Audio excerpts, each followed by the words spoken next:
Welcome back, everybody. We're now getting ready for the main events for this afternoon. This is the Mid-America Outdoors Side-by-Side Champ Series. Had great heat racing this morning. The action was just pretty stable, but then as the races went on this morning, it got a little bit more intense as the time went on. But right now, the guys are back in the pits, getting things squared away. They did a quick turnaround. Now they're back at the line as we get ready for this afternoon's nothing but main events from this point on. It's kind of cool. I look down at our screen, and I see Robert Warren and Bob Dink Heinzman that has checked in. They're watching us as well as about 25 other people as of right now. But in just a moment, we'll be joined with Pam Hall once again to finish out the afternoon. Again, this is round one on the Mid-America Side-by-Side Championship Series. A lot of things are going on. In fact, in the meantime, I'm not exactly sure we are on the lineups. It looks like they're almost ready to go. And here's the fun part. If you watched this morning, you saw multiple classes. And within those specific classes, you saw what we call Division 1, Division 2, Division 3, and that was a separation. Same classes, but it was row 1 would go out first, that's Division 1. Row 2 would go out second, that was Division 2, and so on and so forth. But from this point on, this afternoon, they're all starting side by side. One green flag into turn 1. Whole shot awards, money, cash will be handed out, and that's the interesting part. They'll take that green flag, and where this camera is placed is not a drone, it's not in a tree, it's at the top of the hill of where they're racing to. They'll do a tight left-hand turn, 180, coming out of the corner in a very, very tight left-hander, coming down the hill, and about halfway down the hill is when they'll cross the line, and it will be the whole shot award. Cash will be handed out tonight at the awards ceremony. So a lot of guys will be aiming for that. That's one of the things they're going for. They are racing for $375,000 in total cash payouts in 2022. That has raised the eyebrow of a lot of racers out here this weekend, and it's got a lot of people talking. Again, we are in Jay, Oklahoma, home of Mid-America Outdoors, and there's all kinds of things going on here this afternoon. Not only do we have short course racing going on, but we got people here camping that have brought their own campers in. We got full hookups, hundreds and hundreds of cement pad campsites with full hookups, tent camping, cabins for rent. So they're here out trail riding, and oh yeah, there's a race going on at the same time. So there's all kinds of action going on. Go to the website, midamericaoutdoors.com, and just get an idea of what this facility is all about. It is so beautiful here. You're not going to believe it if you've never been here before. Some of the biggest name in side-by-side UTV racing, whether it be desert, King of the Hammers, or short course, they are all here. If they're not racing, they are definitely watching. Johnny and CJ Greaves are here as well, helping with a couple of race teams, but they are definitely watching the racing action. We were supposed to have Dustin Jones here this afternoon sometime, stepping into the booth. He's here watching as well. And the rest are all in their fire suits, ready to take that green flag. The first race at the line here this morning will be Expert Turbo. We started this morning with the 170s and all the different 170 classes, but today, this afternoon, in the main events, we're starting with Expert Turbo.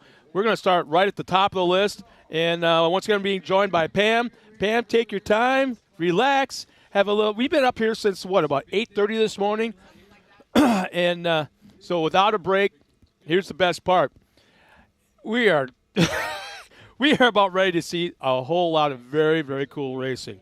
We still see a couple of course workers right there at the starting line. Now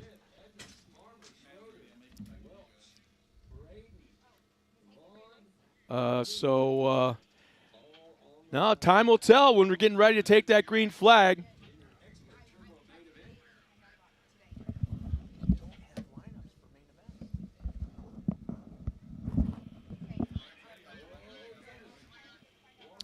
She's...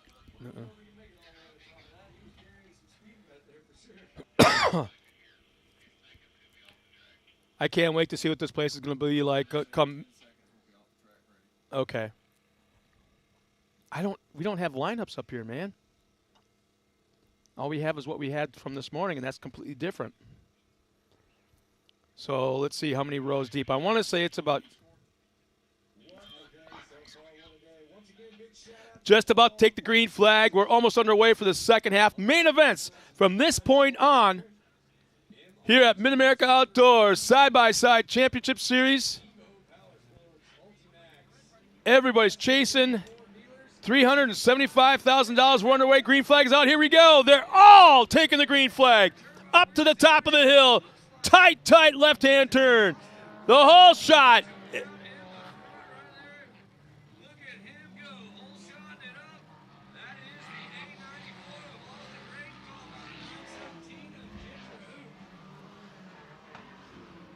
Trying to see up here who pulled the whole shot.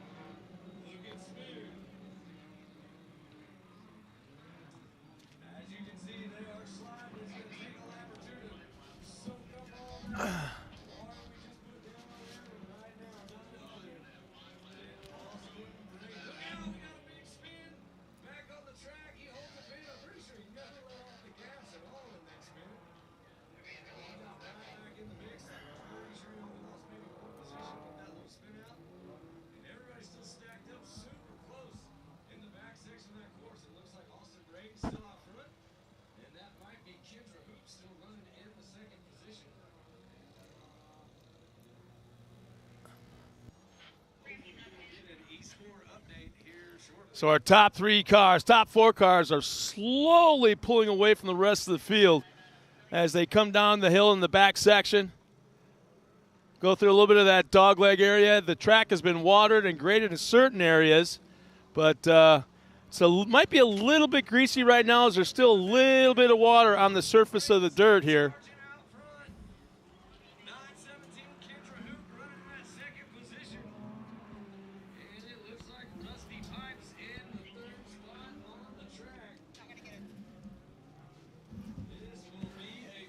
You gotta help me out.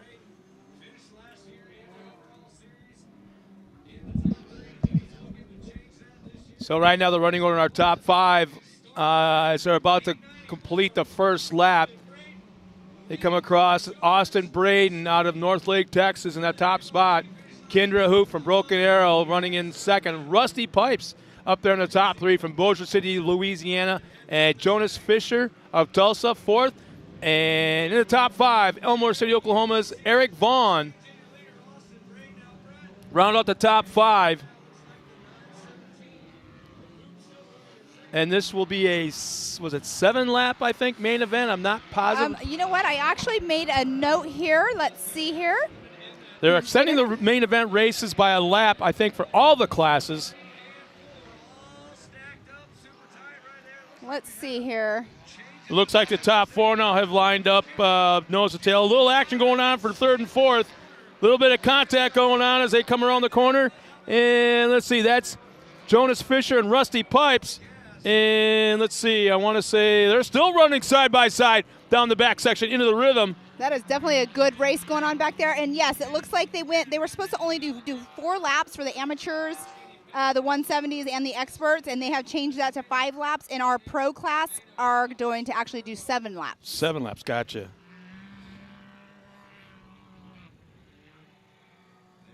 So I just love these land rush starts yes. when we're all organized and ready to go. Everybody hits the hill. Everybody goes up to the left. And I just love seeing this. I love the fact that there's a whole shot award for every race. That is neat. And that is HMF Whole Shot Award, which is super exciting. And then we also have, when the expert non-aspirate or NA class comes out, Raceline is going to be giving away a set of wheels to the winner of that race. Yeah, our top 4 right now have really stretched out. There's a pretty sizable gap now between all of our drivers, top 4 drivers. Looks like Ian Lane is now running that top spot. Donovan Willis in second. Rusty Pipes still maintains the top spot in the 3rd position. Jonas Fisher and Austin Braden. That was an awesome running a top shot. 5. You were reading that off, and I was watching the live show up here on the screen, and the drone just had an amazing shot going over where the Raceline Wheels arch is at. So, Michelle Benton, we got to apologize. Things happen really, really fast. We're waiting for our lineups to come down from timing and scoring. And the track crew did such a great job on. They watered quick. Yeah, really, really fast. I mean, I literally went to go get something to eat really fast, and I came back, and you were already back on. I'm like, oh. Yeah, it happened really, really quick. So we apologize. We weren't able to get up the driver intros, but hopefully we'll catch up for you later as the time goes on. But right now, it looks like everybody's stretched out. Probably about a second and a half gap between every single car on the course.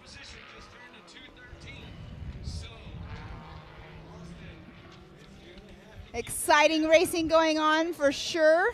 The next up will be our amateur class. Fastest lap of the race right now was 2:13. I missed who had ran it. It said 2:15 actually. Right here, there's a neat little scroll tab right here that tells us what race is up next. The best lap time, 2:21. Well, it's a little different for each. It shows different drivers, but there was a 2:13 that's showing up on here a lap ago. Yeah, so we're all on lap number 2 right now, and Ian Lane is like falling way back.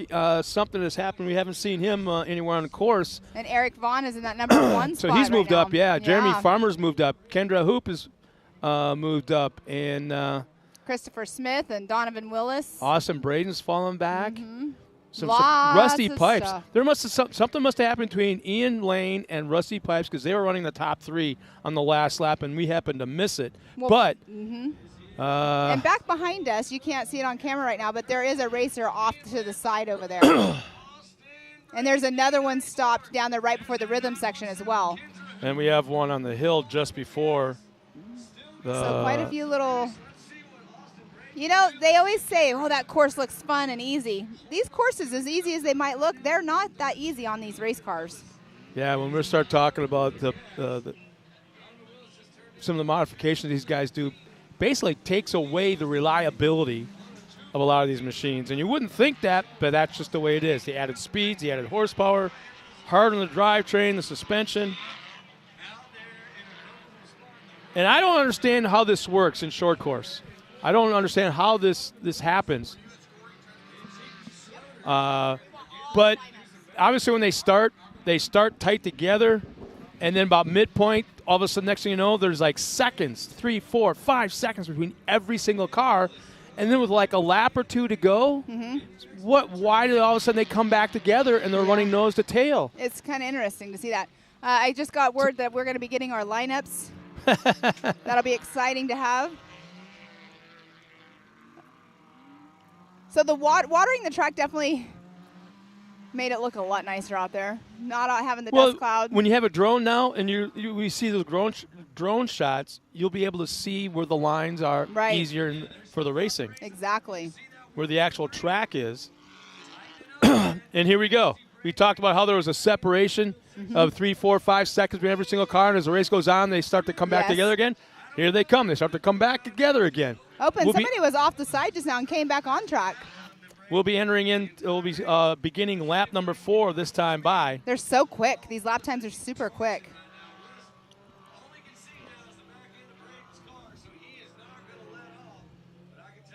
They are definitely 1, 2, 3, 4, 5. The top 5 right here are coming through. Definitely tightening back up for sure. Yeah, as they come up and score another lap, Jeremy Farmer has the top spot. Austin Braden, Donovan Willis, Mickey Schroeder, and Kendra Hoop all in the top 5. And the white flag is out for Austin Braden right now out of North Lake, Texas. And that his last lap was 2:13. But guess what? Second place, 2:12, and 2:11. Caleb Edmonds has moved into the top 5. Talk about bumping up. He's got the fastest lap of the race right now, without a doubt.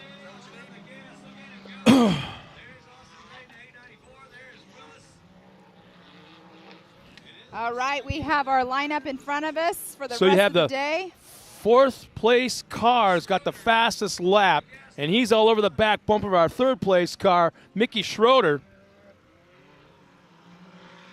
But if he's going to start making any moves, he better do it right now because he's got what's really interesting, there's a lot of long straightaways here. Yes, and you're not going to drag race past somebody. Definitely you got to not. out-dive them into the corners, out-brake them, and then set yourself up to exit those corners and hopefully make another pass on somebody. But it doesn't look like it's quite going to happen yet. So the leader has pulled out a little bit longer of a lead, maybe a second and a half, maybe, but second, third, and fourth are very tight. So let's see. Austin Braden in third, Justin Barube in that second spot, and Homer Thornton in the fourth. Now, he's up in the third. Things are bouncing all over the place right now. There's cars all over the track. They're so spread out that the timing just keeps updating and updating. We have somebody coming off course over here to our right. So Austin Braden's being called as our leader.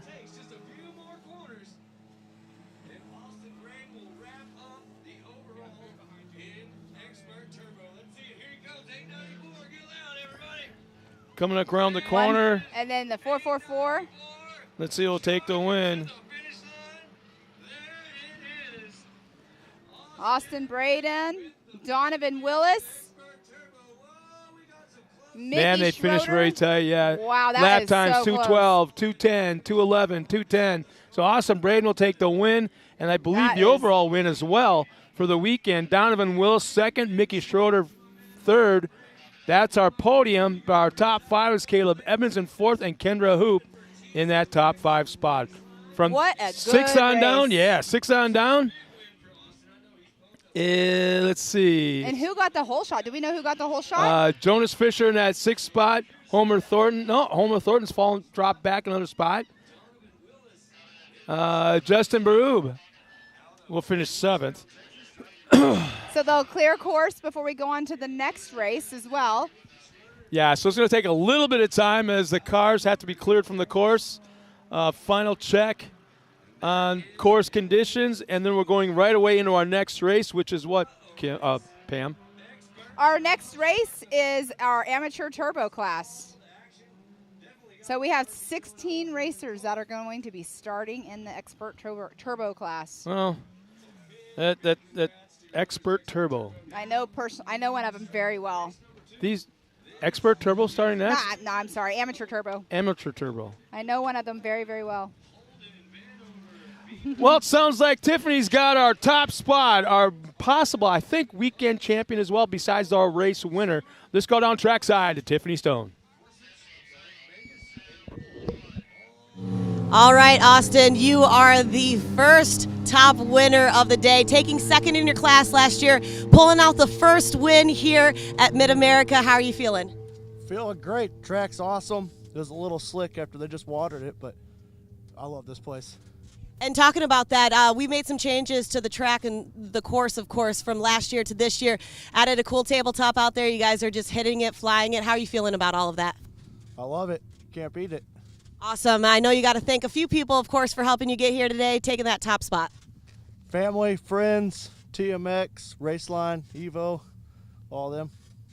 Awesome. Well, for somebody who's taken that first win of the day, you got to be a little bit more excited, but it's good to see that smile. I know you guys can't see his smile down here, but he's got a big one. So congratulations once again to you for taking that top spot.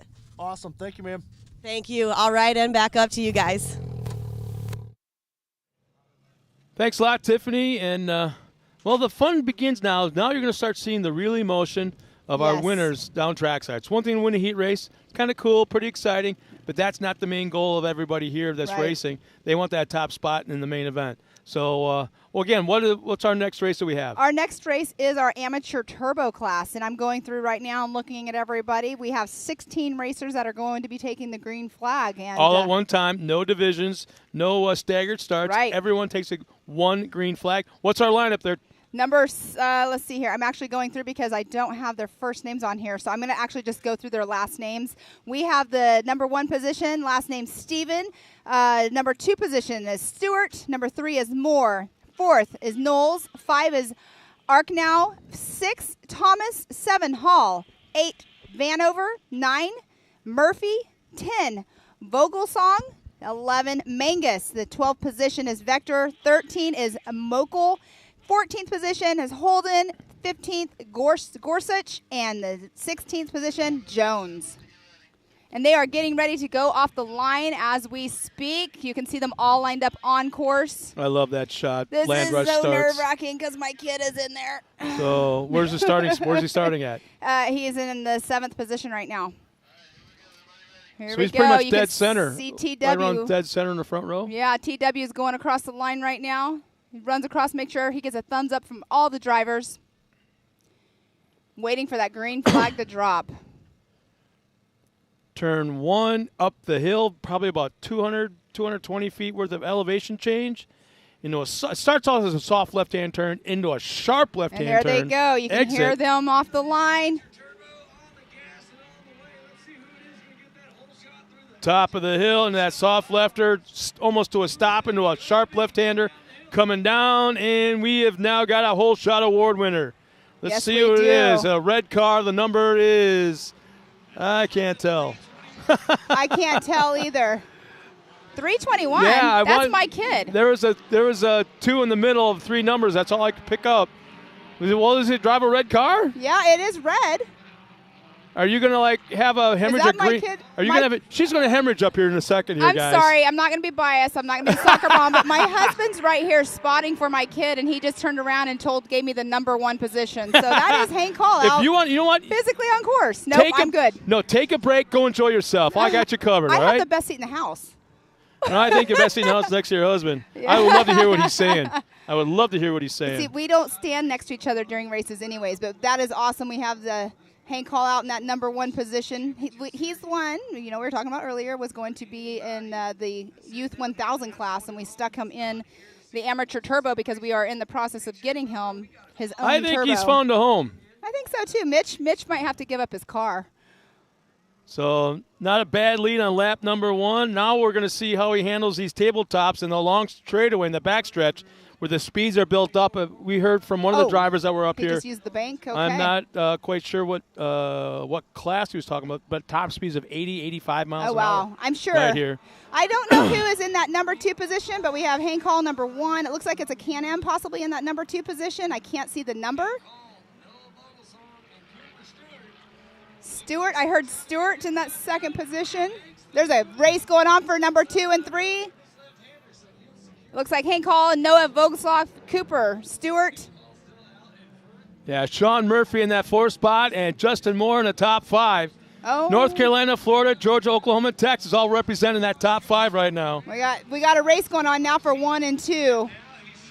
I almost don't know if I like sitting next to a race mom at the moment. This is crazy. I'm halfway. Oh, he just got passed over there. Open the door to the outside. So Cooper Stewart's now in that number 1 position. Now we're going to find out what kind of driver Hank Hall is. As he's giving up that top spot. He doesn't like to give up that top spot, but who does as a racer? He's pulled out to about 3, maybe 4 car length lead. It looks like Justin Moore is in that 3rd position. It seems like that right-hand turn right there where all the guys are going through is a little bit of a slick situation when they're pulling out. And it looks like right now that Cooper Stewart is pulling away. Now up to about a 10-car length lead over Hank Hall. The little backstory, Hank's never driven that car till today. Yeah, you said that before. 5 times. No, I'm just kidding. Crazy. No, Did I? no, I'm just kidding. Oh, So no. I'm in for everybody back at home right now, I'm kind of like in a weird spot where I've got Racer Mom announcer sitting right next to me and about 50 feet away, Racer Dad spotting. So Holding the radio up in the yeah, air. I feel like I'm rocking a hard place. That's okay. The farther away we are, it's okay. No, it's awesome though. So Noah Vogel's song is that number 1 position. It's saying Morgan Vanover is in number 2 now, and Hank Hall is in that 3rd position. But physically on course, we can see. Yeah, that's all wrong right now. Oh, now it just updated. Okay. So it's a Can-Am, Polaris, Can-Am, Can-Am. Yeah, definitely checking out. The speeds are a little bit different. That lead Can-Am seems to be pretty quick coming out of the corners. And to be honest with you, Hank doesn't seem like he's getting top speed until about halfway down the straightaway. Yeah, and then he's it seems probably to kick checking in. up. Well, if you saw my text messages about 5 minutes before this race was starting, you didn't go all mom on him, No, did you? I didn't. It was not from Hank Hall. It was from Christian Hall. Hank was super nervous and felt like he was going to throw up in the car. Then you know he's going to do well. That's the way he has always been. But no, we have some awesome racing going on out here for sure. But guess what? You're going home with a little bit of cash tonight. Well, we'll see. Hey, the race isn't over yet. No. At least a little bit because you you pulled got the whole shot. That's true. I So never at least in your a million gas years thought that. Looks like your gas might be at least partially paid for. Well, so we have Cooper Stewart in that number 1 position, Hank Hall number 2, Grant Stephen in that 3rd position, Justin Moore 4th, Lee Knowles 5th, Jacob Mangus 6th, Stephen Mokel 7th, Sean Murphy 8th, Zach Vector 9th, and Morgan Vanover 10th. So much racing going on. They are definitely, after the first lap, they're spread out a lot more. The only thing that's really battling right now is, I want to say 4th and 5th, is there's a yellow flag on the far side of the race course. It looks like there's a car off the track that's trying to pull back on in front of the guys. Now he backs back up. But the yellow zone is out, so again, there's a speed limit and no passing under the yellow flag until they clear the incident and they're back underway. Yes, Hank seems to be pulling away from 3rd place right now. So let's see. So we definitely have what they do is they do have local cautions. They have local cautions, and then they have full course cautions. We have not had any full course cautions today. But the locals, as soon as they see that local caution, they slow up, and then they are able to go ahead and get past that. Then they can go back to full race speed. So Morgan Vanover is what it's showing in that number 1 position, but we know that it's not because we know Nogo Vogelsong took that top position earlier. Nice job off that tabletop by Hank Hall. 3rd place as well. That 3rd place should be Justin Moore, so... Yeah, now it's right on timing and scoring. Cooper Stewart up front, Hank Hall in 2nd, Justin Moore in 3rd, Lee Knowles 4th, and Jacob Mangus in that top 5 position. But right now, it's pretty well spread out, evenly matched or evenly gapped between Cooper Stewart and Hank Hall and Justin Moore. You know what? It looked like Grant Stephen is behind Hank. I thought I saw the 261. Ooh, it's a Can-Am too, if that's what he's driving. Can-Am right now running in that 3rd spot. Looks like a little bit of ground's being made up. You know, that right there, that downhill where they go into the right is such an off-camber, like I was saying earlier, and then they go directly into a jump. But that number 1 position right now of Cooper Stewart is definitely taking off, and he has a huge gap. Yeah, the drones right now are watching our leader, Cooper Stewart, as he's going down that long straightaway into the rhythm section right here, right there. And still haven't caught up to Hank Hall. He hasn't come in picture yet. Yeah, there's definitely quite a gap there for sure. There's Hank Hall. And he's got a pretty sizable lead over 3rd as well. So they're doing a total of 5 laps. They are currently on their 3rd lap, getting ready to come in and complete. Yeah, it'll be lap You number 4. see that little jump over right there, that car that's on camera, Cooper Stewart. There's a couple little areas where there's a little bit of a creek crossing, and they stay on it and they just jump over it. Otherwise, it will, if you're going slow, it'll kick your back end up just a little bit. You can see there's. Do you know Emily Truitt? Emily Truitt, yes, that is Colin Truitt's sister-in-law. She's all about Hank right now. Oh, yeah. Well, Hank is driving her father-in-law's car. That's who Emily. There's a shot of our leader.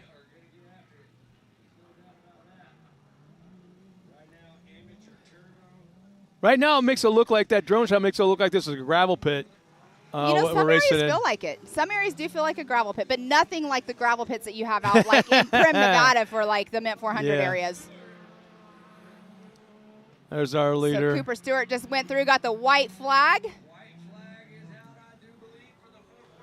if Something's going on. Hank is stopped over here off course. Oh, no.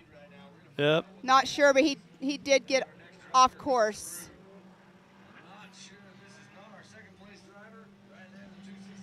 Not sure what happened, but he is definitely off course over there. So we have on course, we have first place Cooper Stewart in that number 1, Zach Vector number 2. Actually, nope, Jake and Mangus just came into that second position. So when we say what's going on course, we're actually reading off of our laptop. Yes. The timing and scoring, so it's constantly changing. Yes. But we can see over our shoulders visually what the running order is. Exactly. And sometimes it doesn't match up with what we're seeing on the screen. Right. So we apologize for that. We're trying to keep everybody as updated as fast as we can with what's going on in the course as well. Exactly.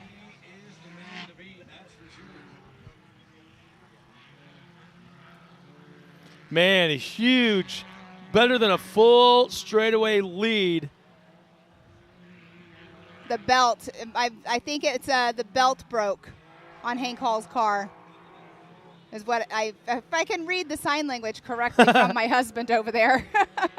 Unfortunate, these all of them are all belt-driven vehicles, and it can happen at any point and any time. The turbos, they pull so much power on those belts as well. So we know Cooper Stewart has the lead, and a very, very, very sizable one at that, even though our time and scoring laptop is not telling us that.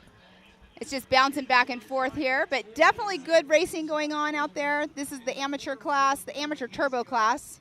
Yeah, I think your kid's found his home. Don't put him in that youth 1000 thing. Oh, he won't. We won't. Yeah.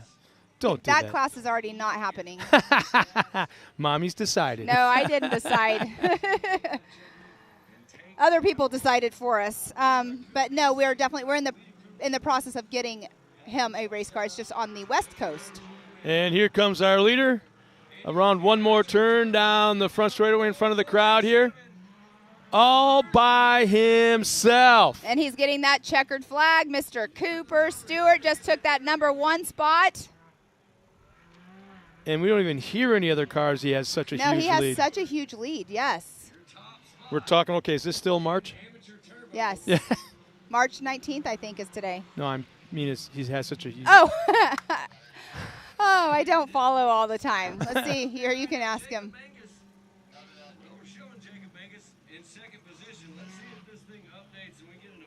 All right, we have Christian over here. Did he break a belt, Christian? Oh, we're not sure what happened. So it's starting to sound like he may have blown a motor because there's fluid leaking out from behind him. So tough break for our whole shot and our longtime second place driver. But he'll be back. Yeah, and it won't be in the Youth 1000. It's no. going to be Well, Cooper Stewart, congratulations on that win. They still do have to go through tech. So even though they have finished 1, 2, 3. And they'll go through tech. They'll hit the scales first, then Yes. come back and down the top 3, or the winner will come down and talk to Tiffany Stone. Exactly. And everybody else goes up, gets scaled, and then go right into tech inspection, Yes. post-race tech. And then tonight at 6 o'clock, well, we're a little behind right at this moment, so we're supposed to at 6 o'clock be doing all of our podiums for all of the winners today, 1, 2, and 3, and then there's going to be a band as well later. So it's the evening is definitely not over. All right, and we are going to go ahead and throw it down trackside to Miss Tiffany Stone with our winner, Grant Stephen. All right, Cooper, that was a crazy race. When you came up here, you just chatted and told me that when you hit your brakes in the air, you broke your front diff. You didn't have brakes going into that last lap. Walk me through that. Yeah, I mean, went into the last lap, kind of saw behind me, had a pretty comfortable lead, and usual me is I still push harder even though I have a lead, and it didn't really work out. Either broke some axles in the front or broke the front diff, and I didn't have any rear brakes on the last lap. So it made it a little bit harder, but still came home with the win. Awesome. Well, I know you got to thank a few people. Who do you like to thank? First of all, my mom and dad, Kyle Chaney for building an awesome car, CT Raceworks, Stu Boys Racing, Action Off-Road, Action Tire Company, Raceline Wheels, Can-Am, and everybody else that I forgot. Awesome. Well, nice job to you, Cooper. And like he was just chatting, it is crazy that you had that much happen to you in that last lap, but still pulling off that top spot. Back up to you guys.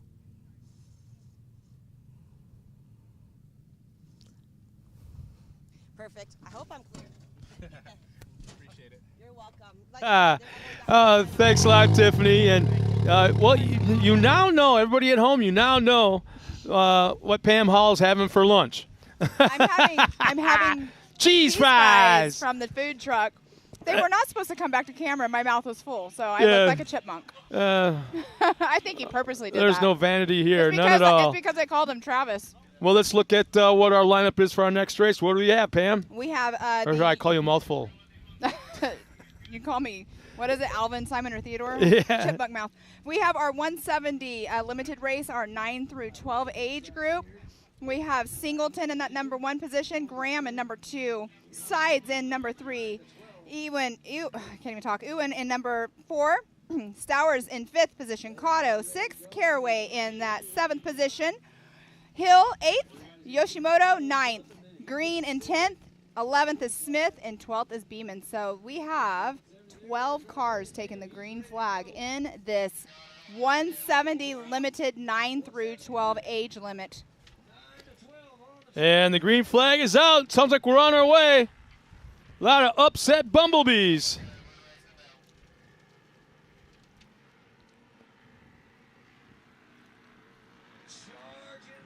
All right, let's see who gets that number 1 position as soon as our timing gets all updated. Thank you. Losing lost for words here for a second. My brain stops. That's why we have our ears on.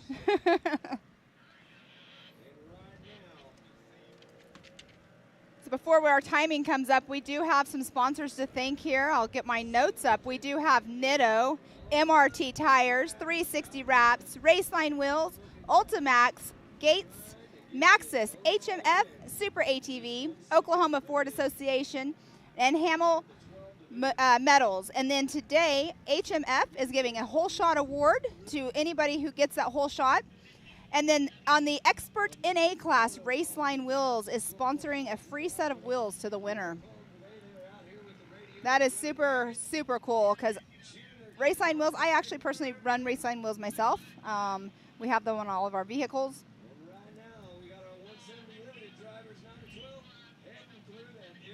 But we have Kennedy Singleton right now is in that number 1 position. Caden Graham, Avery Sides, Connor Stowers, Miyakato, Paxton Yoshimoto, B.A. Smith, Anson Caraway, Tillman Ewan, Daniela Hill, all in 170s. Obviously, they're all Polarises. So Kennedy Singleton actually has a little over a 2-second lead on second place right now.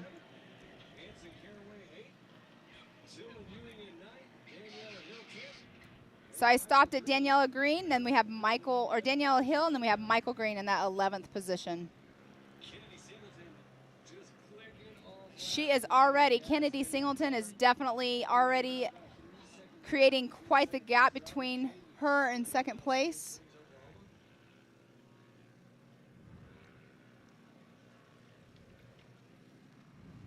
The sun's changing just a little bit here. Getting a little cooler out here, Scott. You're Cool just out never here. happy. A little while ago, you were hot. Now you're starting to cool off. Miles Hassequist, he's watching. Oh, What's going hey, on? Miles. He always says, hey, buddy. He's in Florida with his family. I thought he was on his way back from Florida. Well, he now. might be on his way back. I don't know. I just know that he's been in Florida for the past couple of weeks, having a great family vacation. Took his girls down to Disney World. So we have, again, Kennedy she is now almost 4 seconds in the lead of Caden Graham, who is out of Sand Springs, Oklahoma, in that number 57. And they are doing 5 laps. Of course, their laps have been cut short, not cut short, I shouldn't say that. They're not doing the full almost 2-mile loop each lap. They would have to stop for fuel, I think, if we did that for them. But they are definitely spread out there on course. But you know, these kids are out there having an absolute blast. And in this race, the age group is 9 to 12.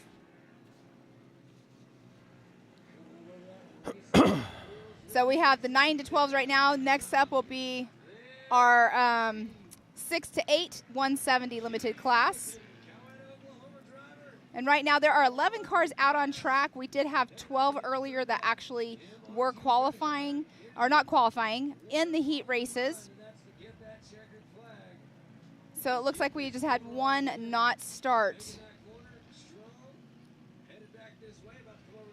Caden Graham. Kennedy Singleton has now created almost a 6-second lead just within one lap. She has brought it up. It's, oh my gosh, I cannot believe almost 6 seconds. And then we have under, it's 0.164 between second and third. And then Connor Stowers is 0.41 from third place. Yes, we have second, third, and fourth on screen right now. So that is Caden Graham, Avery Sides, and Connor Stowers. Those three are definitely, you know, sticking their pace. The cars are normally all the same speeds. It just all goes by driving skill at this point with this class. They all have the same horsepower. Setup is different. But we have Kennedy Singleton coming around on lap 3, so let's see what the gap will be now between Kennedy and Caden. And this is the future of our sport right here. So their lap is shorter compared to our larger classes. Their lap times are at a 1:23.418 is what Kennedy just laid down. And now there is a 7-second gap between first and second. So Caden Graham in that second position. So there's between second, third, and fourth. They are definitely battling it out for second, third, and fourth. We have somebody that just went, third place went sideways. So now they're going to have to get back in line. A lot of Avery fans out there right now. A lot of them. Yep, including online. Grandma's pulling for you. Marky Hutchison checks in. But I love this. I love this aerial shot right now. It is awesome. That is second, third, and fourth that we are seeing on screen right now. Second, third, fourth is Caden Graham, Avery Sides, and Connor Stowers. Kennedy Singleton has over a 7-second lead from second place. Yeah, and that I just like can't get over how the gap is so tight between third and fourth, 0.2 of a second, and from fourth to fifth is half a second. So Kennedy Singleton just took the checkers. We've got a winner. Winner, winner, chicken dinner. She's buying with her winnings tonight. Yeah. Mom and Dad get a half a tank of gas. Now to go through tech, pass tech inspection, and get everything all, you know, dot their I's and cross their T's. They got to make sure everything is all legit. They do that in every single class. So one of my good friends on the racing circuit, Robert Warren, from Australia, brought his entire family up here. I want to say they're here for damn near 2 years now. Wow. Trying to get home at one point, and it's like, they were kind of hung up here because of COVID. Right. COVID started coming down here, but they couldn't get back home. They would have been in quarantine for like something crazy like 6 months. Well, then what the hell's the point of going home? Right. You know, they couldn't actually get home. That's not good. They were quarantined once they landed, and then once they got home, they had to go through another 3-month quarantine or something like that. 3 months. So why 3 months? It was something like that. It was really crazy, and I'm like, dude, you're in a place you like. Kids are having a great time. Yeah. Extend your visa. Right, right. Go to work here, get a work visa, keep yourself here longer. So nice lap time by Kennedy Singleton. Nice job taking that top spot. And in a moment, we'll send it down to Tiffany Stone.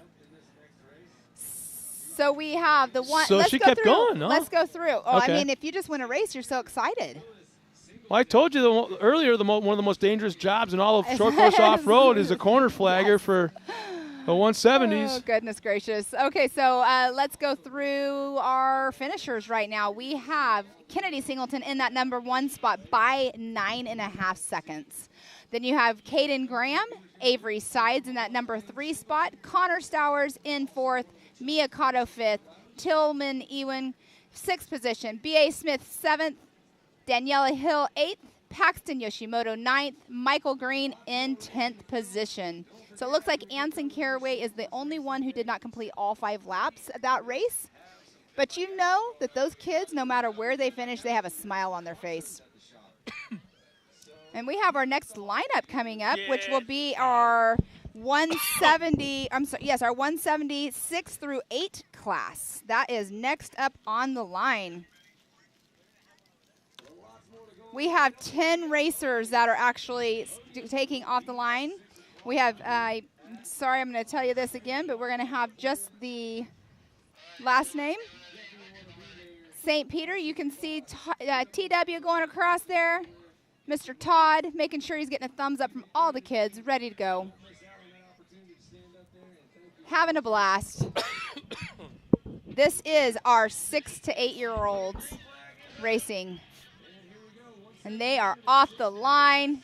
Easy. Come on back. There we go.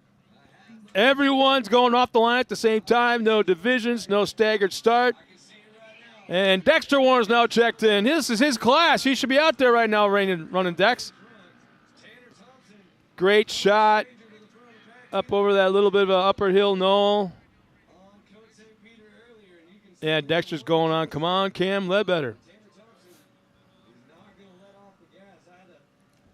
So whenever this updates, we'll give you guys a lineup of their names. Man, look at the gap already formed between second and third.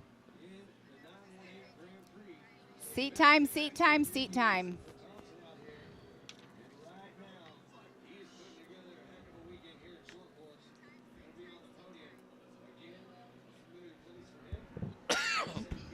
This has been a great day here, and there's all kinds of action going off over in Disney, Arizona, Disney, the weather's Oklahoma. the weather's been so fantastic. I almost want to hug you. I almost. All right. So the weather's gonna be a hell of a lot better for me to actually do it. But no, the weather's been awesome today. It has been very. I mean, it was cold when we woke up this morning, but it's definitely turned out to be a nice day. Waiting for the timing to update here so we can give you a lineup. There we go. We have Cody St. Peter, Tanner Thompson. Tanner Thompson is already 2.5 seconds behind Cody St. Peter. Camden Ledbetter, Jace Buzicki? How do you say that again? Bukaki? I'm going to go with Buzecki. Buzecki. And then Luke Anderson, Bear Medlin, Harper Willis. The majority of these racers are from Oklahoma. We have Cody St. Peter is from Texas. Harper Willis is from Texas. And everybody else so far is from Oklahoma. Well, we're actually getting a compliment. Paul Remereed. Thanks for the commentary. You guys doing a fantastic job. Loving it. Aren't there a couple of those names running? We just had Tyler up here. I was going to say, He's the one that almost landed on Van Beekham. Yeah. That was a scary moment. Yep. And you've, as everybody heard that was watching the live show, you heard him say, when he took off on that lip, he was hoping, oh, please don't be right there. Yeah. Yeah, and they're in the Greaves corner, so they have Greaves helping them out. And tell you what, Paul, you got teamed up with a pretty damn good couple of guys right there. Yeah, Tyler and Todd, father-son team. I was talking about the Greaves, but okay. The Greaves, I know. But that's why I'm saying Todd and Tyler are hooked up with the Greaves. You know, there's records, win records out there. People often talk about when it comes to off-road racing, who has the most wins. And I think I've been around a long, long time. I remember Johnny when he ran a single buggy back in the day before he moved into 7S. He won a lot of races on a weekend, to say nothing about a lot of races in his career. And it's just as much my fault, I think, not being a historian of the sport, not knowing I was going to be doing it 20-some years later, that I fully believe Rob McCacker may have 200-plus wins in his career. Johnny Greaves has more. He has a I lot believe of Johnny wins. Greaves, over his entire career, is the winningest driver in all of off-road, period. So. I would believe that. So let's go through our top 7 here. Cody St. Peter, Tanner Thompson, Camden Ledbetter, Jace Buzecki, Luke Anderson, Harper Willis, and Bear Medlin. Those are our 7 drivers that are out on race course right now. We had 10 take the line. They're all on lap number 2 out of 5. Okay. 5 laps. I believe it's 5 laps. So Cody St. Peter is at a 1:21.438 on his lap time. And we covered this earlier today when they were out here for their heat race, and they may not be the fastest cars on the track, and the kids aren't stupid. They're not. They're kind of on the slow side for them too, but this teaches them how to maintain momentum around the corners. I think it's all about the braking, the accelerating through the turns, where to do it, where not to do it. Straightaway speed, you can't worry about. You can't control it because it's limited. Right. But it's all about carrying it all the way through the turns. Yes. Exit speed. Jimmy Johnson will tell you it's all about exit speed, exit speed, exit speed.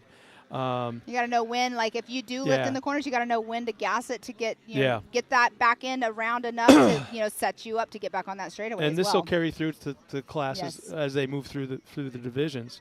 We've seen so many, like you were saying earlier, so many drivers that have started in the off-road world with trophy carts, not per se the 170s, but like you were saying, Sheldon Creed. Look at Sheldon Creed. Yeah. I mean, like you're saying, Haley Craftsman, Deegan. or not Craftsman, what is it now? Camping World Truck Series champion. Yes, 2021. Zane Smith, Zane Smith almost won the truck championship last year. Lots of very, very off-road. close. Well, he was out. He had the lead going in, 2 points lead going into the last race of the year. He's a trophy card kid. White flag is out as Cody St. Peter goes by. Our leader, Tanner Thompson, running in second. Camden Ledbetter. But to reiterate that, I pinch myself sometimes because it was me and one other guy that were beating on Jim Baldwin back in the day of championship off-road racing. It was like a 3-month ordeal of getting the owner of Core at the time to consider trophy cars to bring him into the series, because we really put a sell job on him. Yeah. And finally, after bringing a cart to the office 3 times, finally he saw it the 3rd time and just signed off on it. The first race, I think we had 5 or 7 carts, like I told you earlier. Something like, I want to say 7. There was like 8 orders that afternoon. Oh my gosh. And all of a sudden we started growing. And I remember the last race at Chula Vista that we had at the quarry, we had to create a trophy cart only pits. There he goes. He's super excited. Now I wonder if he's on the upper side of the age 8, or if he's on that lower of the 6th. And there it is. He takes the win. Cody St. Peter out of Whitney, Texas will take the top spot. But, finally in the last weekend of Core, 2008, we had to create their own pit area. Oh, wow. Because we were on the edge of a rock quarry, so we had to go up high above the racetrack and level off a big chunk of ground for 240 trophy cars. Wow. 3 divisions. Wow. Yeah. That's pretty amazing. Pretty amazing. So running across line once again, our top 7. Well, actually, our finishing field. Bear Medlin will finish that 7th spot. Harper Willis, 6th. 5th will be Luke Anderson.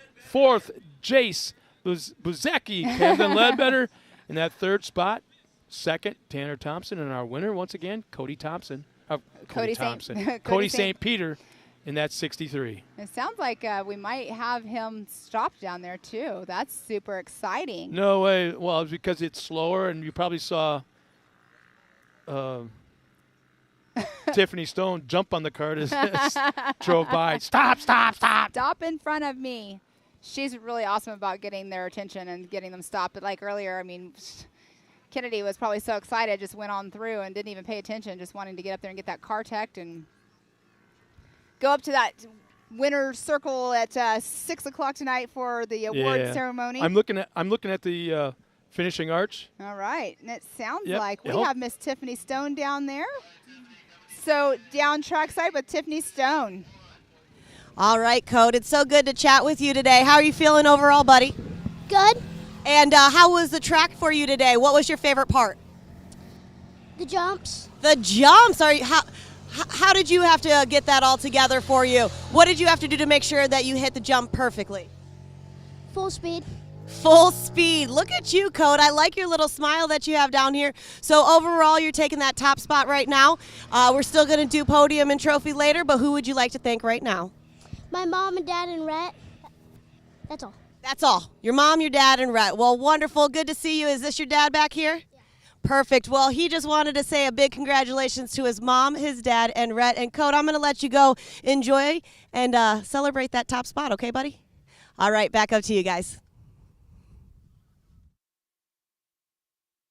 And we're back once again. Tiffany Stone, great job talking to all our winners here this afternoon. I'm looking at the little guy inside the car, and he's barely seeing over the steering wheel. Right? That's they the cool look through spot. it. Yeah, They're like super low. No, there's a cool shot of our next race at the line. and they're getting ready to take off. That's going to be our 170 stock class. So who do we have? We have a lot of drivers in here. So let me look here at our other list because I want to make sure I say their names.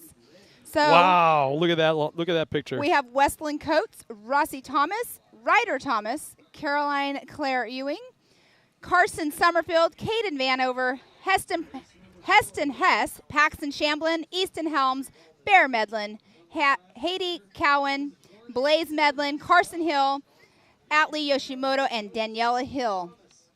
Look at that lineup right there. And this is our 170 stock class. They are getting ready to go off the line right this moment.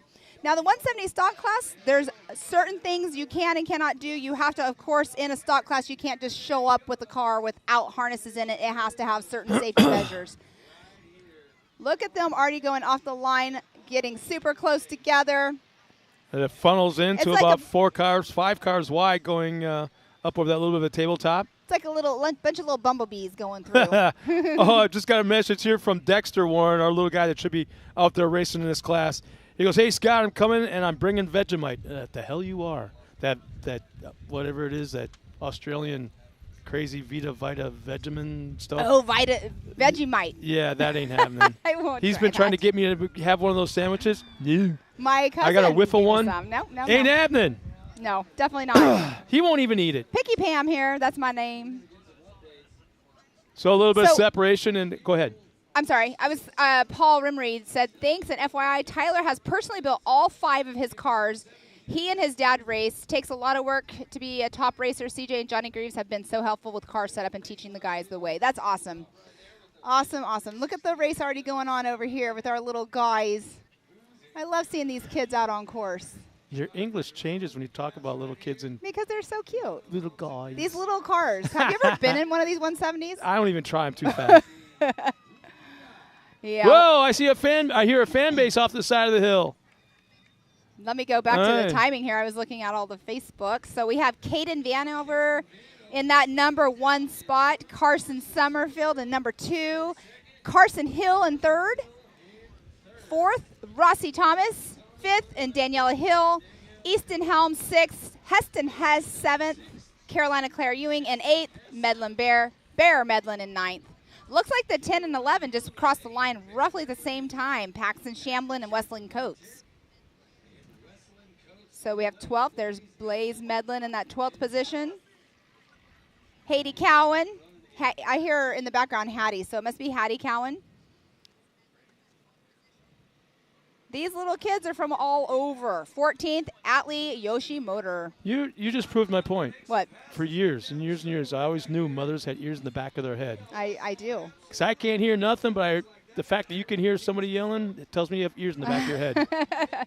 Well, you know, I always say I have eyes everywhere, too. I can see everything that's going on.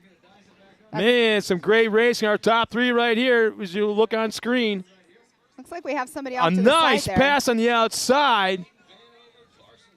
Diving back in the inside, man, from first to third, back to first again. Outbraked everybody. I believe that's Caden Vanover. But, whoa, a little wild going off the jump. Carson Sommerfeld comes back back onto the track in second.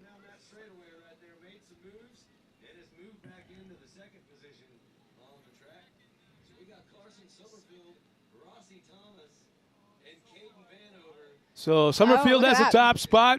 Thomas in that second, and Vanover third. Carson Hill and Danielle Hill running fourth and fifth. I always found that a weird dynamic. Brothers and sisters or brothers racing each other. What actually is going through their head when they come up onto each other? Is there a little bit of leaning? Do I avoid off to the side? I know it all depends on probably the mood of the day. Mood of the day and how competitive they are against each other. I mean, if you come from a competitive family, you're not gonna wreck your sibling, but you are definitely going to not let up. I mean, well, we have a great example. We have a great example, with all the Gomez brothers, all of them. I mean, yeah, that's a whole nother ballgame. We'll be talking about that at a later date, I'm sure. Yeah, definitely. When you get a chance to meet them. Let's put it this way. Well, Great group of guys. Wonderful family. Unbelievable crew. But you're going to hear them before you ever see them. You're going to hear the laughs. No matter where you are in the park or where you are in the racetrack, in the pits, you'll hear them before you see them. 100%. And if Miles is still watching, he can attest to that as well. 100%. But, yeah, Carson Summerfield is still out in front with a 2-second lead as of the last lap. So let's see how that goes for next. Oh, just crossed the line. You can hear the fan base over here. Yeah, that I can hear, yeah. Lap time of a 1:31. So 7-second lead between 1 and 2 position right now. Second position is Caden Vanover. Wow. Look at that battle for second. Nice job. And then second and third is a 3-second lead. We got one car coming to a stop right here just past the finish line arch. Uh-oh. Kind of coasted to a stop right in the middle of the track. Weren't able to quite tell who it was. Perfect.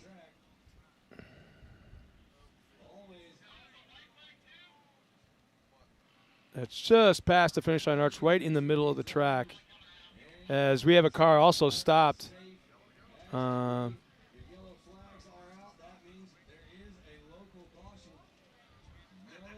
Just to the inside of that first left-hand turn. I guess that would be turn 1. No, it would be turn 1. I know we need to count the turns, but like you were saying, it might change that next was race. Looks like suspension issue in the left rear. So the left rear tire was pointing in the wrong direction just past the start-finish line. Or I should say the finish line.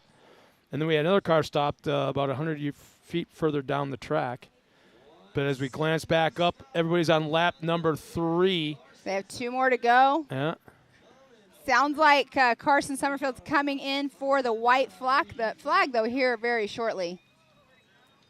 I love hearing the parents and the moms in the background. I think that's one woman and it's one mom.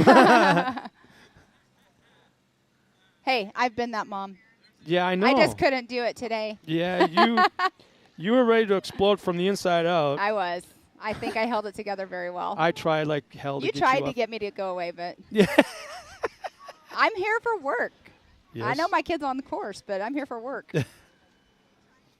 Work. So a little bit further back, we got a little racing action going on now between the 37 of Paxton Shamblin and I believe that's Blaze Medlin. Look at the difference in the time gap between Carson Summerfield and Caden Vanover, 1 and 2, 9.260.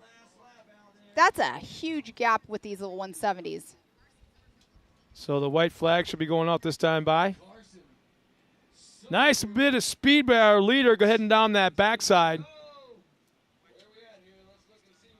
Now Carson is in that white. I can't remember which car it is. They're all blue, yellow, and red.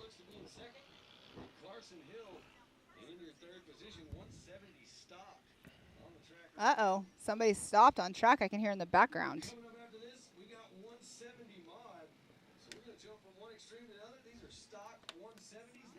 So this should be white flag, I believe, coming for Caden Vanover. I'm sorry, Carson Summerfeld. Well, I don't know what's correct. Is it the timing scoring loop, screen, or? I'm going by the. I'm sorry, I'm not even reading. I'm not even looking at the screen. I'm going by the actual. Oh, it's scoring. checkered flag. We're running. Okay, 5 laps. Yeah, So Carson Carson Sommerfeld. Checkered flag. Caden Vanover will be second. Carson Hill will be in that final podium spot as Easton Helms, Heston Hess, and Bear Medlin will cross the line a little bit further down the line, as well as Caroline Claire Ewing, Daniela Hill, Paxton Shamblin, and our top 10, Westland Coates. That was a great little race. I'm going to sit here and get these the names going with the next race.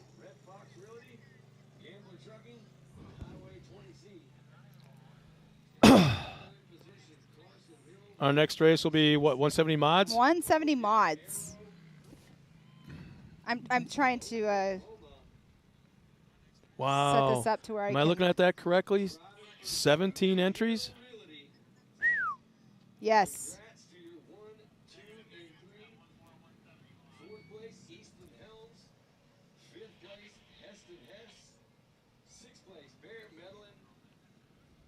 Thompson. How you feeling, Scott? Other than my feet being a little bit cold. Um, All right, sounds like Tiffany tackled Carson Sommerfeld, held him down, and ready to interview him. Let's go down trackside to Tiffany Stone. Nice job, Carson. It's so good to chat with you again. Got a chance to chat with you earlier. How are you feeling, buddy?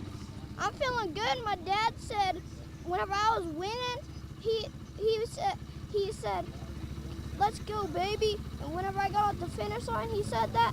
And then I just kept on coming up. I just kept on. I just didn't put my foot to the brake. I just let it off. And then I just hammered down again. So that's it. Awesome. Well, I know you got a few people who you'd like to thank today. I like everyone. I like it. I like racing. I like going. I like doing everything. And I love it. Awesome. Well, nice job, Carson. I'm going to let you get up there. We'll celebrate later today, okay? Good job, buddy. Back up to you guys. And once again, thank you to Tiffany Stone, who probably has the most fun job of this weekend out of all the broadcasters here, talking to the racers right off the course. Getting you to see on the screen right now, our lineup for our next race will be 170 mods. And just like Pam Hall said, whole different animal. whole different animal. Getting the lined motors, up. This is closely monitored by the tech officials. Right? Exactly. Cheaters, cheaters, cheaters, and I can guarantee you this, every single car in that line is cheating some way, shape, or Hey, form. there's always a gray area. Yeah. Okay, so in this 170 mod class, we do have 17 cars taking off the line. So we have Cody St. Peter, Cameron Gaines, Caden Graham, Kennedy Singleton, Lane Yeager, Riley Jones, Tanner Thompson, Waylon Coates, Briley Lutz, Avery Sides, Michael Green, Savannah Buzetsky, B.A. Smith, Bentley Fagan, Jace Buzetsky, Ledbetter, I can't remember, is it Cody Ledbetter? And then Maggie Flores. Those are the 17 cars getting ready to take off the line. It's going to be fun watching these. These guys now, they'll do 5 laps as well. Oh, we got There's somebody. always that one car. Actually, that might be That for might our be next safety. race. Yeah. Oh, it could be our next race for sure. 2, 4, 6, 8.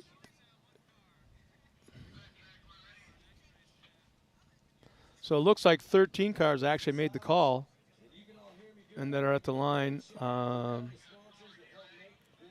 13 cars made the line? Okay. All right. Look, sounds like we're getting ready to go live here in just a moment. They'll be coming across in front of the crowd on the hill here from their right to left and then head out onto the course. For just a moment, they're actually going opposite direction on the actual They race are. course and then They are. getting back on, yeah. Yeah. All right, they are off the line. We have our 170 modified class. This is race number 6 of the day. Bumblebees on steroids. Bumblebees Here they on come. steroids. There you go. These are the bumblebees. What Maybe are the they? other ones should be honeybees, and these are the bumblebees. Oh, they're bumblebees. As long as they're not hornets or killer bees. We have ground hornets in North Carolina, and they'll like nest in the ground. And they literally, if you're walking and you don't have shoes on and you step on one of those, they come up from the ground and get you. That would suck. Yeah, I don't like them. That's why I'm. Wow, look at the lead already. Cody St. Peter is in that number 1 position. Got the whole shot already. What? Probably 2 seconds in the lead. Yeah, picking up right where left off from the heat race. And that's the car that's super clean. Remember, I said, I wonder what they're spraying on that car. They got some magic shine or something. Here comes Brad walking up the hill over here, Mr. Brad Snyder. He thinks he owns the place. He thinks he owns it, yeah.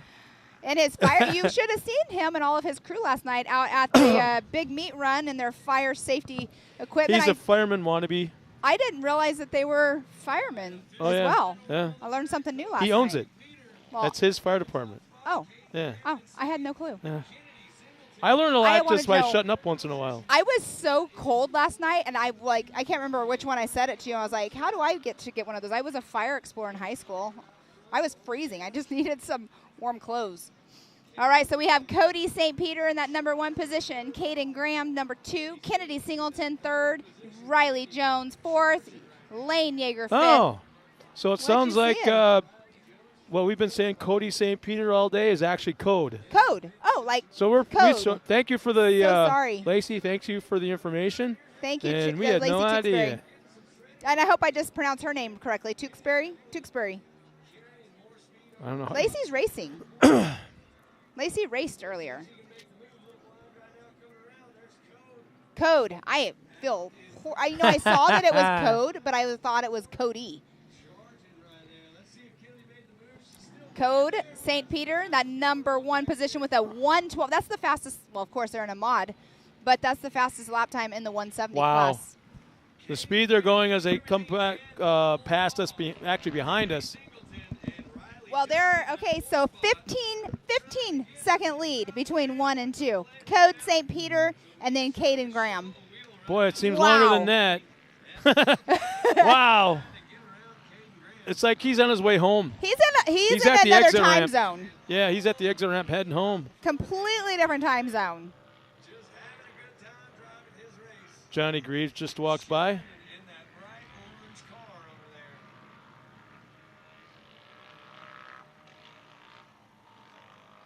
From second on back, they're all kind of stretched out a little bit, probably a second and a half between each one. Yeah. But talking about Code St. Peter in his own world, solar system, planet, whatever the hell you want to call it, he is all by himself.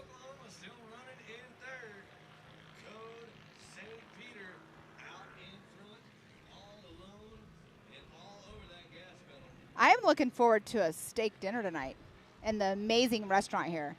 I'm not joking. Let's talk about this place for a minute. We got these kids. We've got these kids out on course. They're doing an amazing job. Code St. Peter is way out front. But we have food trucks here that are down here with French fries, hamburgers, whatever you want to get. And then the restaurant where you have the store where if you break a belt during your race earlier and you don't, or you're not your race, but your heat race, and you need one, you can go up to the store and buy one. They have mirrors. They have race gloves. I can't They think of have anything. everything. I can't think of anything they don't have except you can't buy a complete motor. You probably could if you went right to Jason and say, I'm in dire need. He'd probably pull one of the many side-by-sides that are here on site. But that's the only thing I can think of that you can't buy here. Right. Windshields, like you said, mirrors. Everything. Everything. Lights, sound systems, tires, wheels, shocks. And they may not have it in the store per se, which is you got the parts store off to one side. Then you got a little bit of a grocery store. Yes. Then there's the apparel shop, if you want to call it The that. apparel. I mean, you got tank tops, sweatshirts, T-shirts. Yeah. Everything. And then the restaurant. The restaurant. Which is not a normal race facility restaurant. No, it's not. It's like if you live in the other side of town, if you live across the street, if you live in the other county, this is a destination restaurant. Yeah, It's like for a sure. little log cabin A little bit of a bar right there. Oh, did you have the ice cream yet? Yeah. No. It's like a 50-50 bar. My dears, in case my wife was watching. No, I didn't have any ice cream yet. I haven't had any this weekend, but I had some last weekend when I was here. But no, this is like a home away from home here. It's like just one big family. Well, we're on lap number 4. Not to stop your train of thought, I apologize, but Code St. Peter's checked out. Yeah. 23 seconds, almost a 24-second I had to lead. make sure that it wasn't like 23 tenths of a second, and it's 23 seconds. Yes, I just actually saw him come by the race line wheels arch, and he actually was lapping cars. He's got nearly a half a lap lead Yes. on everybody. Very, very true. I mean, a lap time of a 1:12.369. Did that in lap number 2 of this race. Has the white flag, just took the checkered flag. Code St. Pierre just took that checkered flag. Now, again, they have to go through tech before we make everything official. Yeah. No, I wish we had like a GoPro or a drone that would follow these cars around through tech and through scaling. Because this is where they get real touchy and real tricky. Yes. And you kind of need to know what you're looking for when it comes to these motors on these little ones. Because like I said earlier, every single car is cheating some way, shape, or form out there in this class. Right. You know it. If you're not cheating, you're not racing. Right. You know. Yeah. I don't mean that in a bad way. I don't mean it. It's racing's racing. I admit I did some goofy things with our trophy cart when my stepson was racing. You know, everything on there is a sealed bearing. Everything was a sealed bearing. Well, there's a limit to how loose they can roll because it's a sealed bearing. Yeah. So I unsealed all of them, pulled the cover off of it. It was a kind of a pain in the butt, and I cleaned all the grease out of there, and I got a special kind of silicone that would lube it up, and I'd have it up in the jack stand, and those tires would spin forever. So with only like 14 horsepower, that tire rotation it spinned it really, really easy compared to sealed bearings. Right. So it's little tiny things like that. Well, the other things too, like ceramic bearings. Well, we had this discussion the other day. Yeah. I mean, there's certain little tiny tweaks you can do that it just depends on how much you want to put into a $5,000 car. You buy a $5,000 trophy cart or however much they cost, you can go put another 20 into it to make it a winner. I wouldn't do that. But 5,000 people do it. I'd mess with clutch springs and stuff like that. Yeah, but then all of a sudden, one of the trophy cart's dad owned a manufacturing company, so he could create his own clutches out of aluminum and instead of this pressed steel crap that was stock. And it's like, right. Well, we can ramble on all day long about this. Well, let's go down trackside with Tiffany Stone. She can ramble with one of our drivers. Code, you've done it again. It's so exciting. I wish that we could get a closer camera on your face because you have a huge smile. How are you feeling right now, buddy? Good. And when we're talking about that, you're 2 for 2 right now, kicking off the season pretty nicely. What do you think about the overall season so far, and how's the track going for you? Good. Do you got anything else besides good? I know you got a few people to thank today. I don't know. Your parents? Oh, yeah, my mom and dad and Rhett. Your mom, your dad, and Rhett one more time. All right, buddy, I'm going to let you get up there, celebrate a little bit. Nice job. Way to kick off the season, okay? All right, back up to you guys.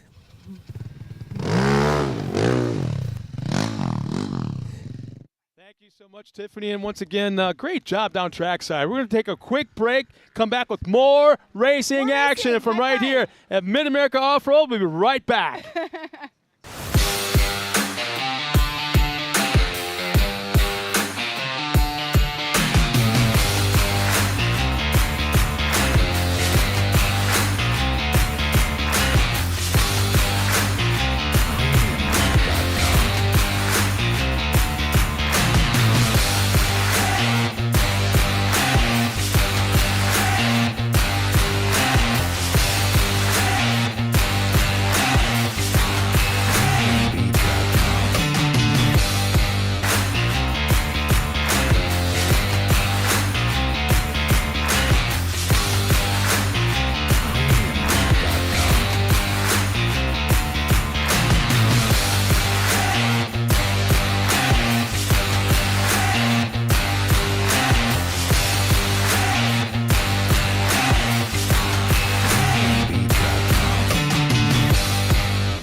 Well, if you weren't there last night, you missed something pretty darn cool. You were there last night and you was saw there. it. Well, there's more action going on today, right now, as we speak, at the Big Meat Run. Check it out.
And welcome back, everybody. Again, that's going on right now as we speak, about 12 miles down the road in Disney. The Big Meat Run. Big Meat Run. And by Big Meat, we mean big tires, big big meat, big tires. Nothing. It's got nothing to do with cows. It's all about running cars over rocks and having a great time. We're right back here now at Mid-America Off-Road, and we've got the next racing off the line. There's our lineup. That is our expert NA class. Just now off the line, that is Logan Ellis, Brandon Hard, Haley Boodle, Alana Baker, Gavin Beers, Aaron Cuevas, Reese Harris, Patrick Shamblin, Caleb Edmonds, Chad Mayo, Edward Mangus, Sean Philbin, Matt Hazel, Greg Rice, Rick Schroeder, Carson Bell, Ryan Lewis, Braxton Moore. And we had 4 cars involved in a rollover at the very top of the hill, just before the hole shot line. 1 car is still upside down. 3 are back underway. And we're back to the full course. We're back full course racing. Is that white car right down there in the corner part of the rollover? I'm not exactly sure. As I was watching them, I don't think so. To be honest with you, I really don't think so.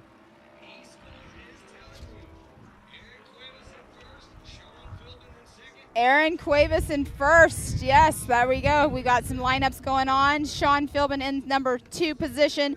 Patrick Shamblin, Chad Mayo, Haley Boodle, Alana Baker, Gavin Beers, Rick Schroeder, Logan Ellis, Caleb Edmonds, Ryan Lewis, Reese Harris, Carson Bell, and Greg Rice. There are 14 cars that are on course right now. So they're pretty much all nose to tail right now, stretching out a little bit, getting the feel of the racetrack. Again, this place has changed since the heat race. Yes, it has. I went out here earlier this afternoon, I should say this morning. A little bit more drier, but look at the speeds that these guys are ready to pull out. Our leader, man, oh man, yeah, did that just right. If these guys can go fast enough where they can clear that tabletop and land in the downslope, and not like too early, they'll kind of bounce off of it. Exactly, and you definitely don't want to, I call it a donkey kick. You definitely don't want that donkey kick because that would hurt. Definitely would hurt. It hurts you, hurts the car. That's where you really want to make sure you have your suspension is set up and it's all set up key. Oh, man, my wife is watching. Holy crap. Oh, hi, Jennifer. She's supposed to be on a cruise ship right now. Well, the cruise ship probably has some kind of Wi-Fi. Off the coast of Mexico. I'm not exactly sure when she tuned in because it kind of fades off and disappears like that. So she might not be watching now, but I'm okay with that. There's a good shot of the hill. We're at the very top of the hill behind those buildings. We got Kimberly saying, Avery, to put the pedal to the metal. And Sandra Armstrong says that she's watching. Okay, I want everyone.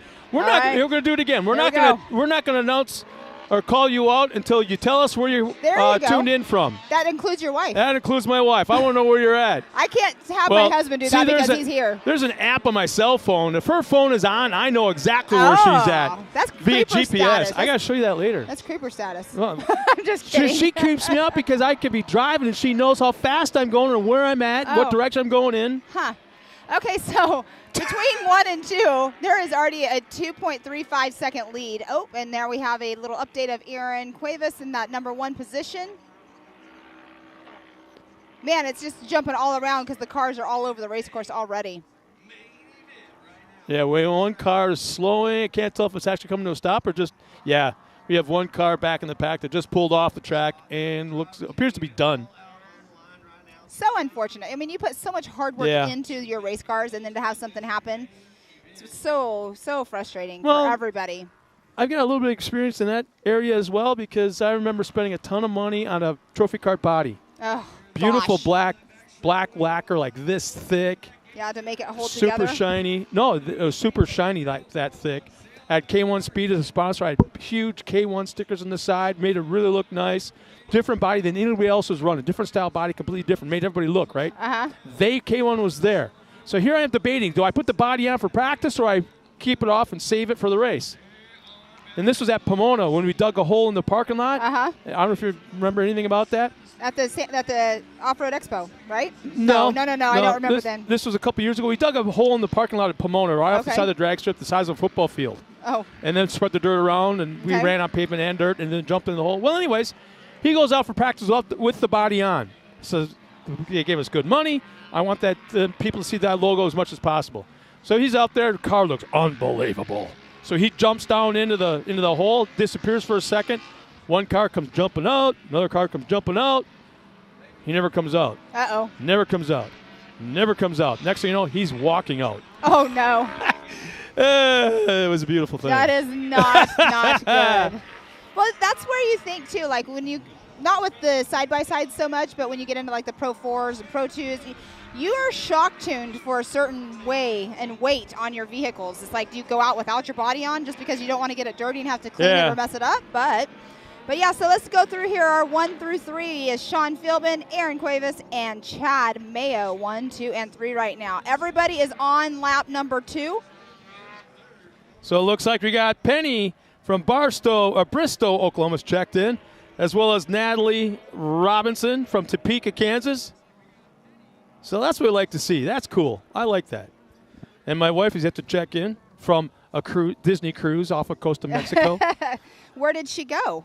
They would to like from San Diego, Ensenada? just for like 3 nights. Yeah, down in Ensenada and back kind of thing. And they're just out there treating my 9-year-old granddaughter to her birthday cruise. Oh, fun. Yeah. Fun. Well, they're all wearing ears. And I'm not a cruise person. I'm good. If I'd go on another one, but if I never go on another one, I'm okay too. I've never been on one, and I don't. But if I go on one, I'm telling you, the daiquiris are damn good on the cruise. But the race is really heating up up here up front. Yeah, we have our top guys over here battling out, getting ready to go by the Raceline Wheels Arch. Rigid Industries, our 360 wraps, Nitto. Gavin Beers should be the car running up front, coming around the corner right in front of the crowd.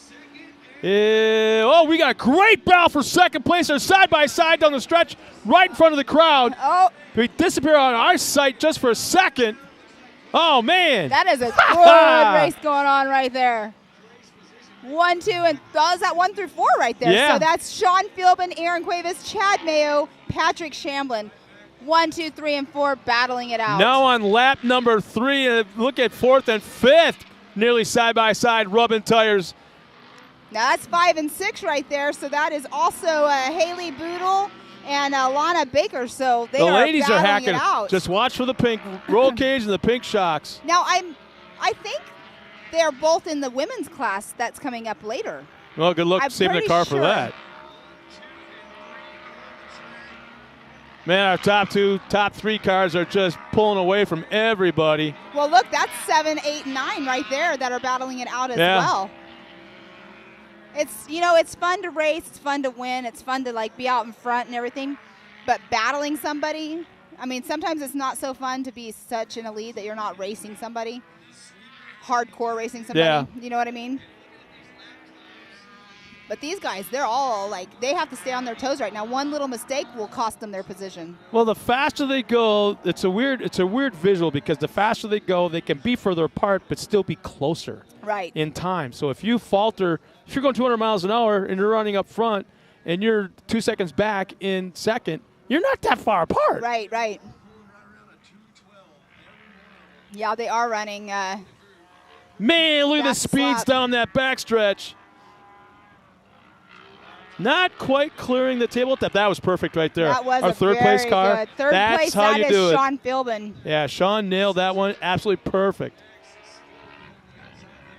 A lot of change-up has happened. But it takes Johnny Greaves would say it takes a big set of brass ones to go full send off a tabletop, not knowing what's on the other end, on the other side. And you just, most of the time you have no idea how you're going to land. Yeah. And just to commit that much lap after lap after lap, it's got to really screw with your heart, your heartbeat. I think we saw that earlier from Tyler. And his spotter was CJ. Yeah. Dude, you okay? We were all worried about that one. Well, there's a little action now going on for first and second, third, fourth, and fifth. Actually, no, third and fourth. The fifth car appears to be slow traffic. Yeah, that one is definitely lap traffic. I believe that's number 19 or 14 of Gavin Beers. That's where you think, okay, so Gavin Beers is out there. Obviously, it looks like he's having some issues, but he's just out there right now because you want to keep running to keep those points. Yeah, you know? He's looking big picture. It's only round 1. Yeah, looking big picture. Round and they're all chasing $375,000 in total purse. Exactly. Are you kidding me? Exactly.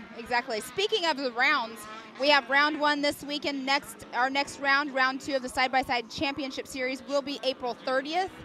Then we have round 3, May 28th and 29th, which is Memorial Day weekend.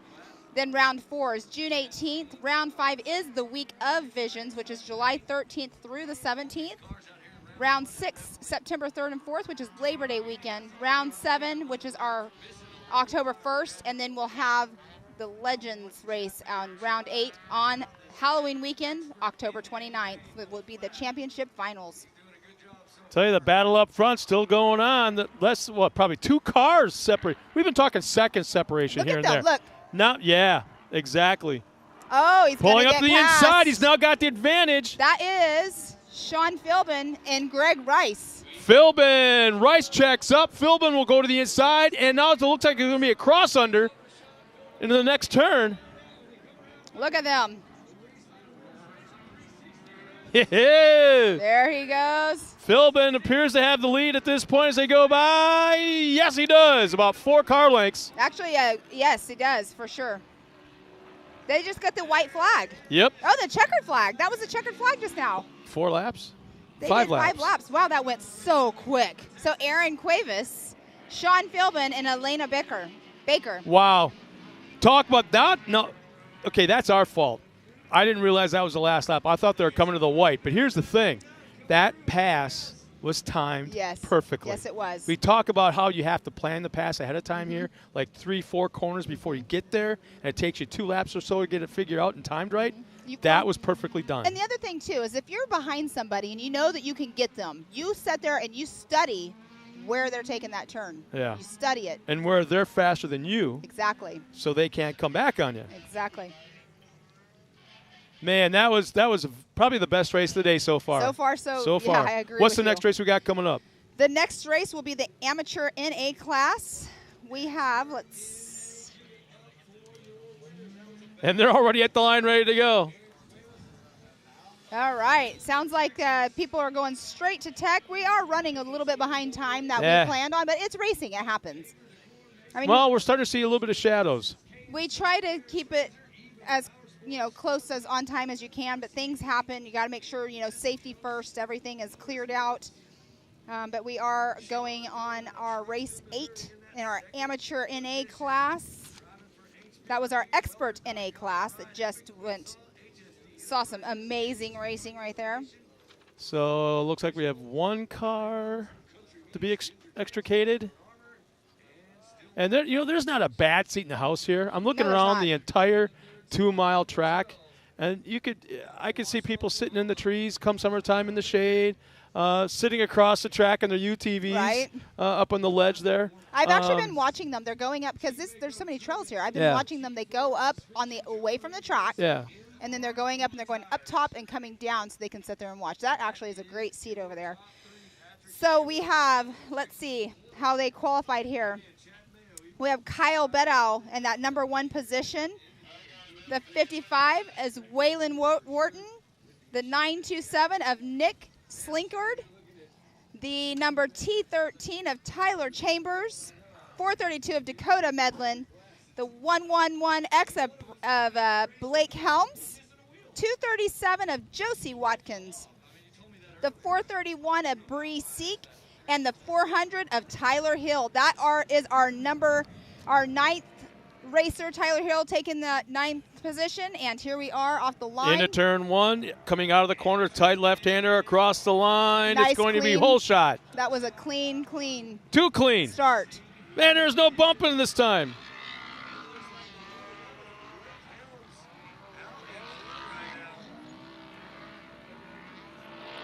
Did you happen to catch that number of the person who got the whole shot? I was trying. I'm wearing cheap Walmart readers. I have some of those, but I only need them for up close. Well, yeah, so do I, but so I'm doing this. I don't use them all the time, though. Oh, we already have a car that's kind of a little off course. You got a little alligator tail coming out of the corner, a little loose, over-rotated.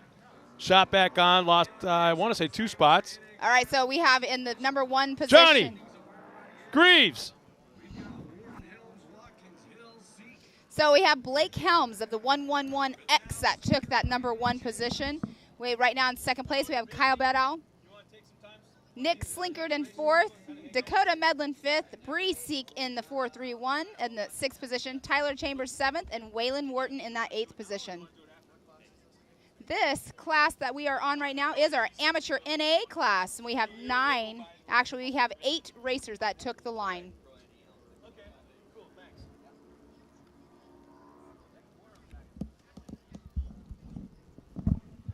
Mr. Johnny Greaves, you just had a little short conversation with him. Yeah, he might be joining us right now, after. right? He might be joining us after the next race. Was it Pro NA? I think. Pro NA, I believe, is the class that we have that Tyler Yeah. Rimreid is in. So he might be coming up with it to join us That's after gonna be that a one. good race. Yeah. I So mean, I they're all think this good. one's going to be quick. This is gonna be There's very like no quick. incidences, nothing to slow anybody down. That was a very clean start. Yeah. So that is Blake Helms out front in the 111X that got that whole shot. Oh, wait, And 7.62 has fallen back looks to like second. Kyle Beddow, but that was Blake that got the whole shot for sure. I'm not sure why there are 2 scores for Kyle Beddow on the timing If loop. I remember right, that happened in the It heat did. race too. He might be running 2 transponders. Sometimes people do that because they want to make sure that. Fail safe. Well, and a lot of people own their own transponders, those orange MyLapse transponders. So I do know, like when we would race and we had them, some tracks were questionable if it was going to work at their track, even though it was the same one. So you'll run a second one. Yeah. So that could be a possibility. Definitely a race there between 3rd and 4th going on. Well, Yeah. you definitely hear the difference in the Yamaha versus the was- Polaris. Yeah. Wow. It's like hearing a 2-stroke and a 4-stroke. Just about, but a really Just not as irritating high pitch. 4-stroke. Yeah. Like that. What's that? In Dumb and Dumber in the van when they're what's the? I'm not even going to make the noise when they're Yeah, driving to yeah. Colorado. Yeah, you know the scene. They have the guy sitting in the middle. Well, leader pulled out just a little bit. Now about a 10 car length lead. And both of those two are about 25 or so, 30. We'll say 3 seconds in front of third place. Yeah, there's a lot of new things going on here at Mid-America Off-Road, as well as the series. The schedule's all brand new, way different than last year. I'm sure that when we come back here at the end of April, We'll see even more. The course is going to be completely different. So many things are going on, and we're traveling the country. Yes, we We're are. all over. We'll be, you and I will be in Moab. Moab in April 2 1st. weeks. April 1st. April 1st? Okay. I have to do some planning for that. I love my April Fools. Uh-oh. So So get- does my husband. Get Joel ready. Oh, no. And I'm going to be around you? Uh-oh. I better try to come up with some good ones. No, my husband's the same way. He thinks April Fool's is a holiday. And So Loves that we're fun. on lap number 2? 2, is it? I don't have my No, I think we should be on 3, but it I don't says have my 2. readers. Okay, 2. Kyle Beddow is in that number 1 position. Blake Helms is in that number 2 position. And there is a 2.378 second lead on the second place, Blake Helms. Hey, you know some of the companies behind the scenes that help bring this race back every single month, all year long? It's Raceline Wheels, Ford, the best in Oklahoma, as well as Ultimax Belts. Ultimax Belts. And we're going through a few of those this weekend. Yeah, we are. On the race course. And then we also have Evolution Power Sports. And then Super ATV. Super ATV. And then we have Nitto, 360 Wraps, Rigid Industries. And, a lot of great companies that do back Mid-America and these race series that they are putting on. They may here. not be here this weekend, a few of them, but I guarantee as the season goes on, they will be here full-blown. I talked to Damon more than a few times about coming up here from Rigid, and, he's all geeked out about it. He's got prior commitments. So much has happened to this series since a month ago. Right? You know, a month ago, this was completely different. Right. Well, and we have Ultra 4 is part of Mid-America. Mid-America Off-Road now, Ultra 4, without a doubt, the premier off-road desert race rock. I tell people, okay, you got your trophy trucks that go 140 miles an hour across the desert, and then you got your rock crawlers. Right. Yeah, smash them together That's a great real way of hard, putting it. inject them with a whole bunch of steroids, and there's your Ultra 4 4400 car. Exactly. That can climb rocks. It doesn't climb rocks. It blasts through them, blasts Well, over them, blasts down them. There was an Ultra 4 car at the BMR yesterday.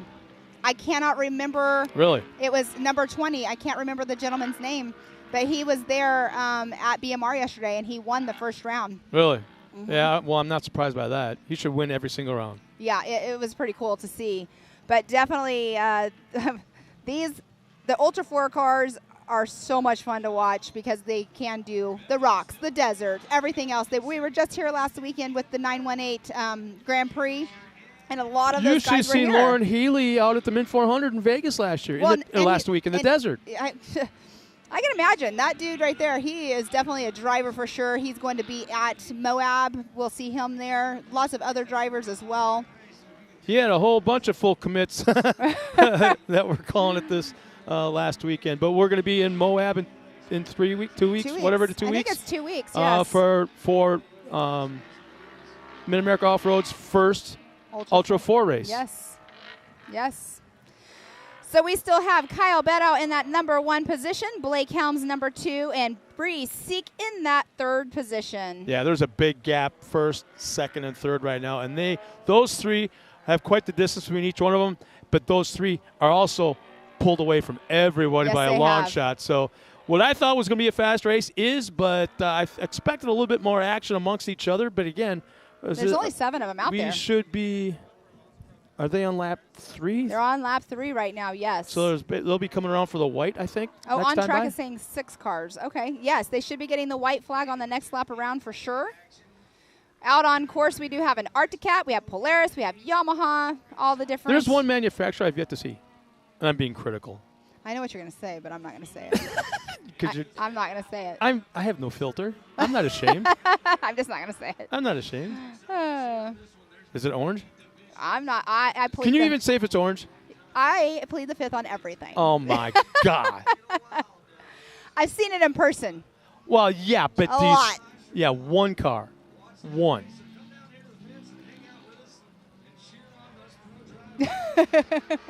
Anyways, that car's not here. No, it's not. And a lot of people are saying it's never going to be here. And those are the ones that have pre-orders. I know, a lot of pre-orders for sure. Oh, geez. Yeah, good guy though. If you know, you know. So the white flag is out. Kyle Beddow took that white flag. Well, guess what? That big gap that was between first and second last lap, it's no longer there. Here's that crazy, weird dynamic again. Right. What is it? So Blake Helms was out front for a while, and then Kyle has been out front there the whole rest of the race. But, yeah, they're neck and neck again. So it appears that our leader is quicker in the tight areas where it's quick left, quick right, dog legs, and that kind of thing. But the second place Polaris appears to be faster in the straightaways. And that is with a the top RS1. speed. Yeah. I could be wrong, but that's just the appearance that I'm getting. And that number 1 car is the Arcticat. So, like, Arcticat, the way those are built, they're just kind of similar to, like, Can-Ams are similar, like, the lower center of gravity. Which so is you have Robbie Gordon design. Yeah, exactly. So when you go into these corners, the lower center of gravity, of course, is better. The RS1 it feels like it's a little more top-heavy and tippy, so they might have to check up just a little bit more, and it all depends on how the driver does as well. Well, our leader pulled away a little bit, as I was saying, that he was a little quicker through the ins and outs and dog legs and hairpins. Did you see that jump just now? Yeah. That's that area where if you take the inside, you have to set yourself up perfectly for it, or you can use the bank and use the bank as like a Now watch the turn. shocks of our leader when he lands. A lot of bouncing going on. Well, not that time. Not that time. It looks like his shocks aren't working quite like they were.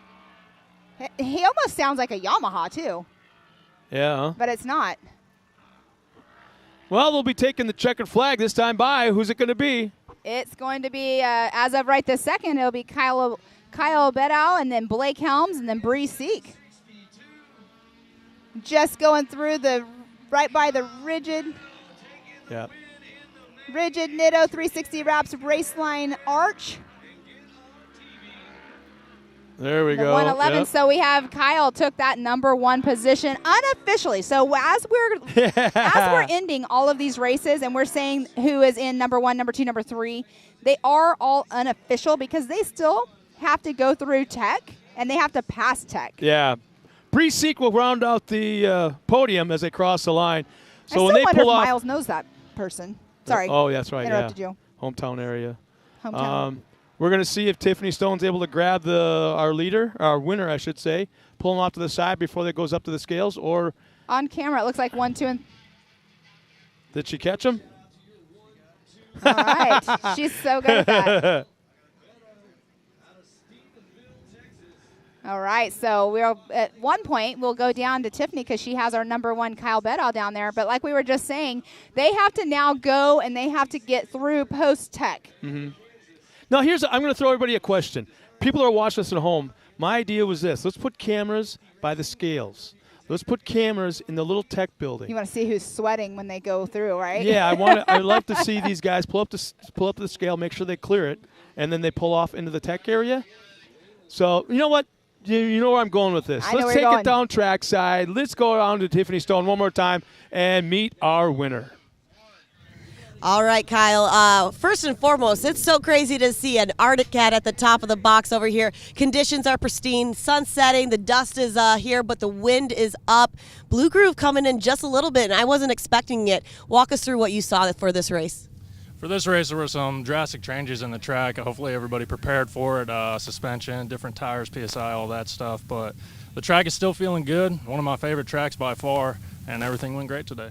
And talking about that, obviously you've got a few people that you need to thank for helping to get this cat on top of the box for you. Most definitely. I would have to say Maxima Oils, Maxxis, Raceline, Tilted M, and Rugged Radios. Also Double E, Georgia Double E, phenomenal guy. Knows a lot of stuff. Awesome. Well, your Maxxis tires with those race lines, we're definitely hooking up for you today, getting you up here. We're going to have a celebration in just a little bit over at the podium, so best of luck. That's going to be a great one for you. I don't know why I'm telling you best of luck for that podium over here, but nice job. And for somebody who said that they didn't have anything prepared, you've done very well over here. Good to see you.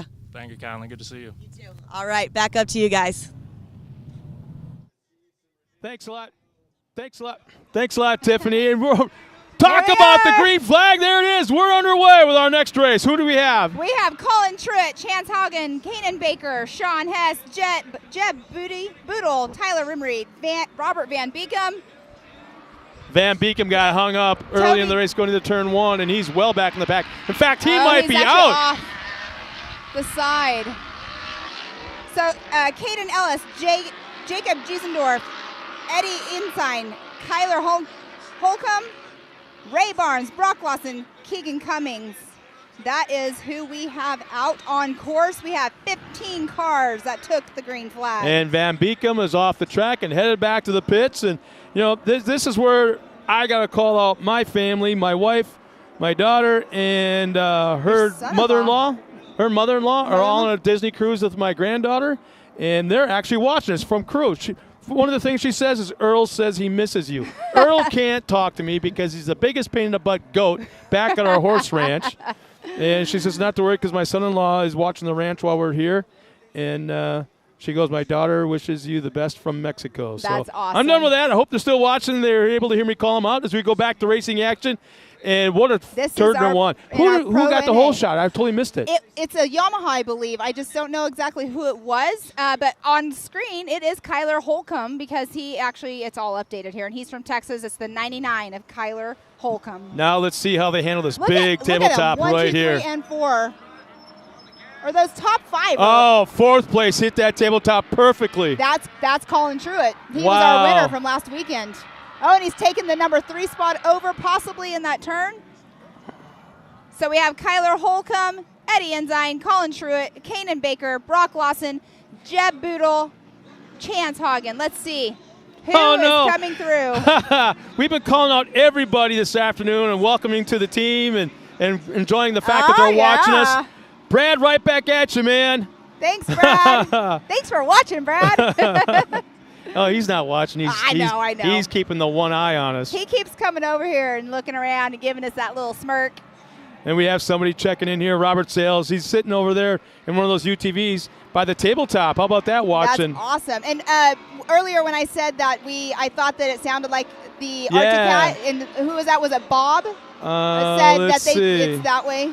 He said that the KRX does run the Yamaha engine. Oh, yep, you're right. I'm going the wrong way. Here we go. Yep. Bob, Bob thank you, Bob. Heinzman. All Good right. call. Thanks for the information, Bob. For sure. Yeah, she called it a two-seater. We have 1 and 2, 3 and 4 all together. So Colin Truitt is in that number 2 spot now. Number 1 spot is still Kyler Holcomb. Man, this is some tight racing here. This is going to be good because I can tell you what, things will be different. Things will be a little bit more improved as every single round of racing we bring here. I can guarantee you we'll have cameras all the way down that section.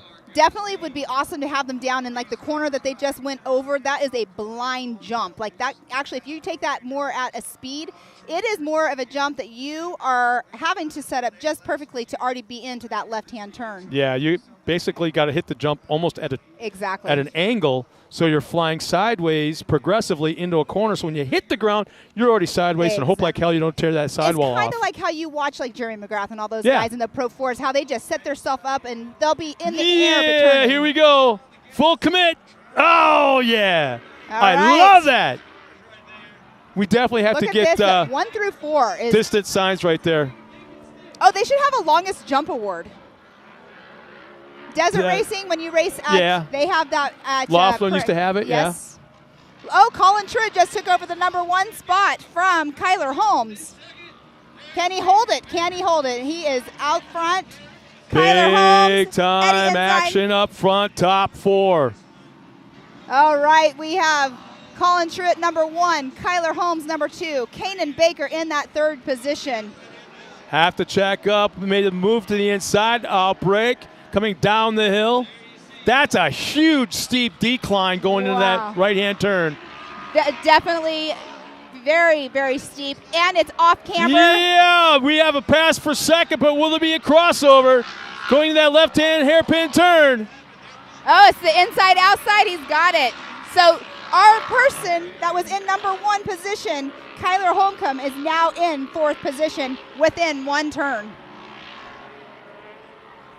And the thing is, our driver that's right now in 2nd place, Kyler Holcomb, who is it? Kyler's in 4th, so it hasn't updated yet. So it would be Baker, it's either Kanan Baker. or Chance I'm Hagen. going to go out on the limb and say it was Kanan Baker because he hit one of the jumps, kicked him unintentionally sideways right before that right-hand turn coming off this tabletop.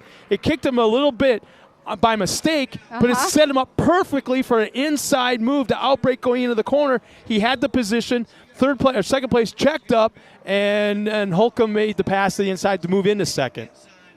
So sometimes it's real nice to be lucky. Let's see what happens here. It's saying right now Brock Lawson is in that number 1 position. He is not in that number 1 position because that's Colin Truitt, but now that tabletop right there kicks him up into the air, not so much for distance, but kicks him up for height. This one is height and distance. Whoa, shot, flat landed. Oh my goodness, I think that was Chance Hagen that just did that. Yeah, this is a great shot. Our drone just picked it up.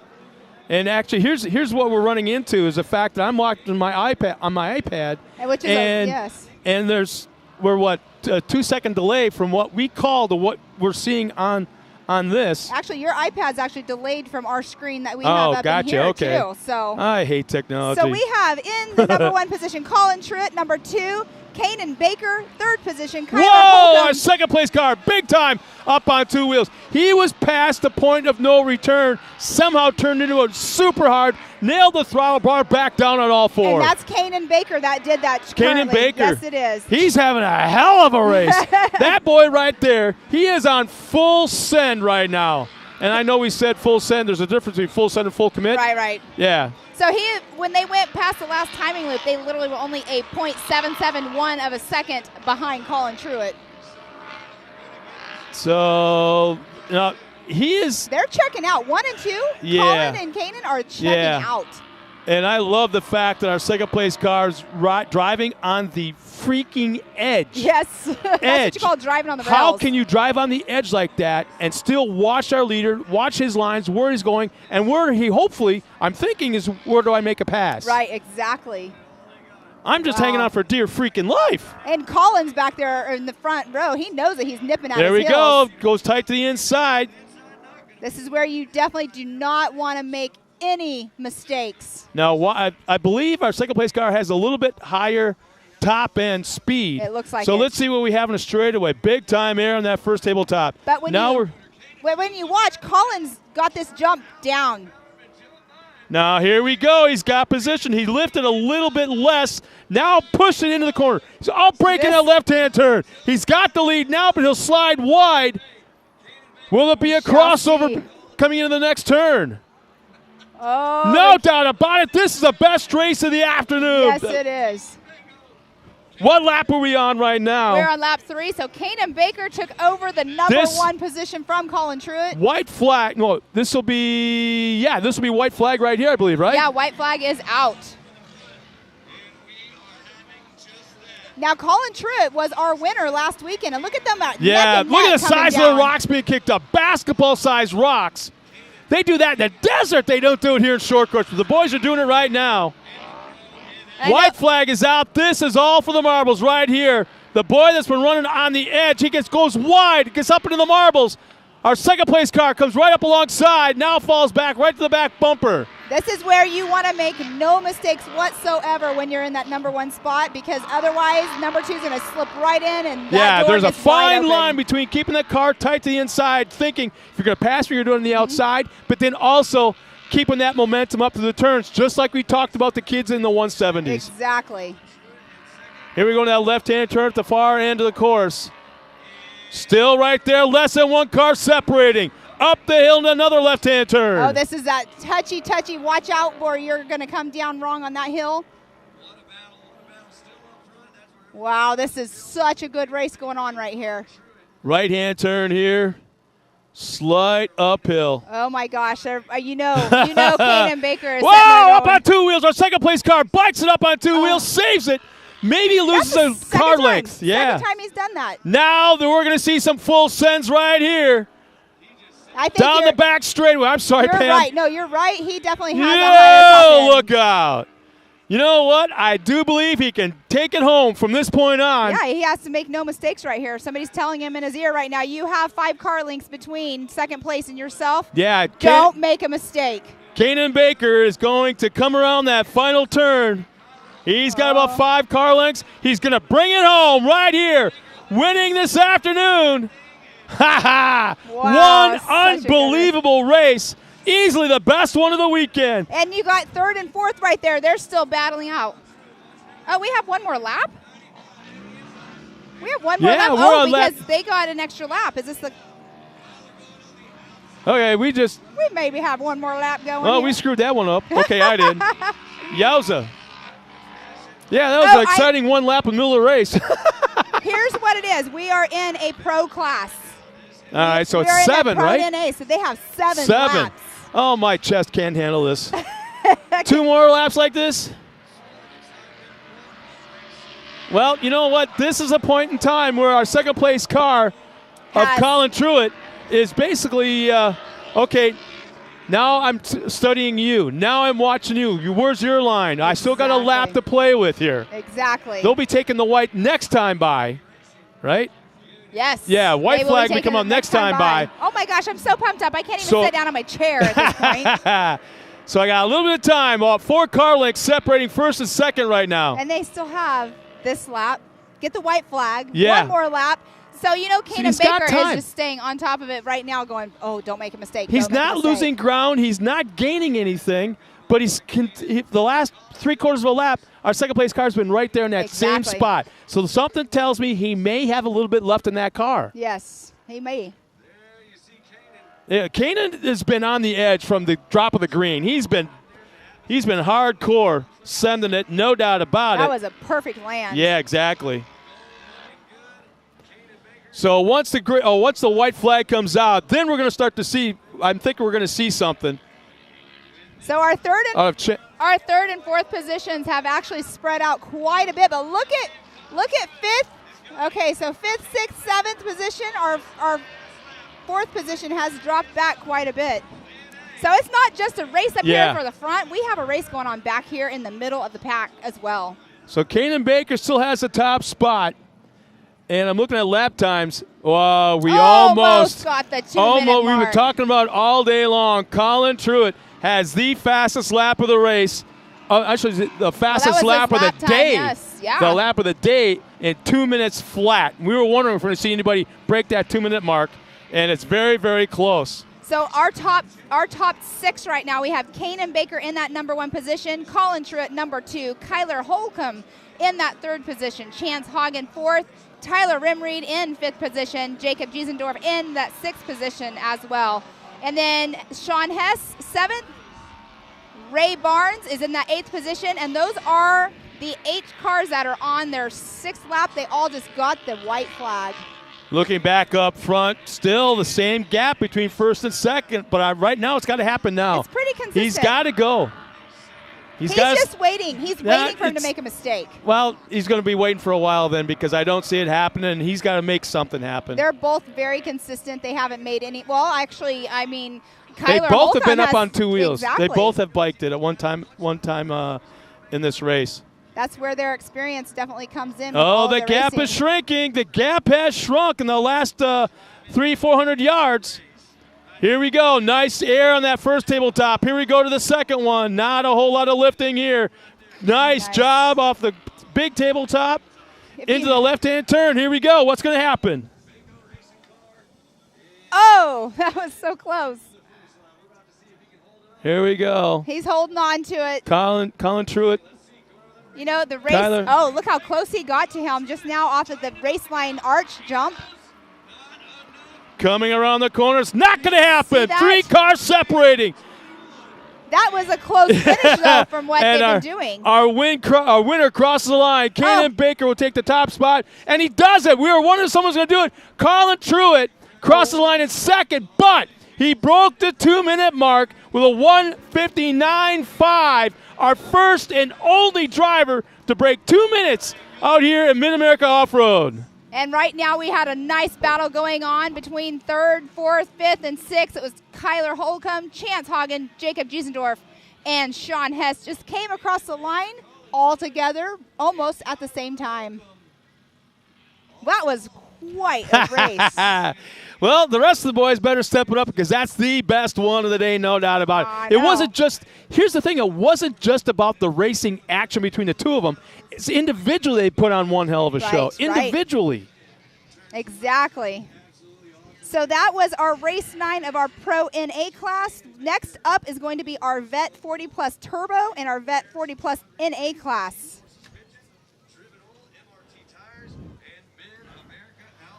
Okay. I need a respirator. My family's getting ready to leave. Oh, I'm just going to step away for just a second and say goodbye. Dude, you kicked butt today, man. We should get him over here. Your mom almost get up here. Yeah, we got a little bit of time. Come here. Go up here. Come on, kid. We're going to have a little bit of nepotism here, but it don't matter.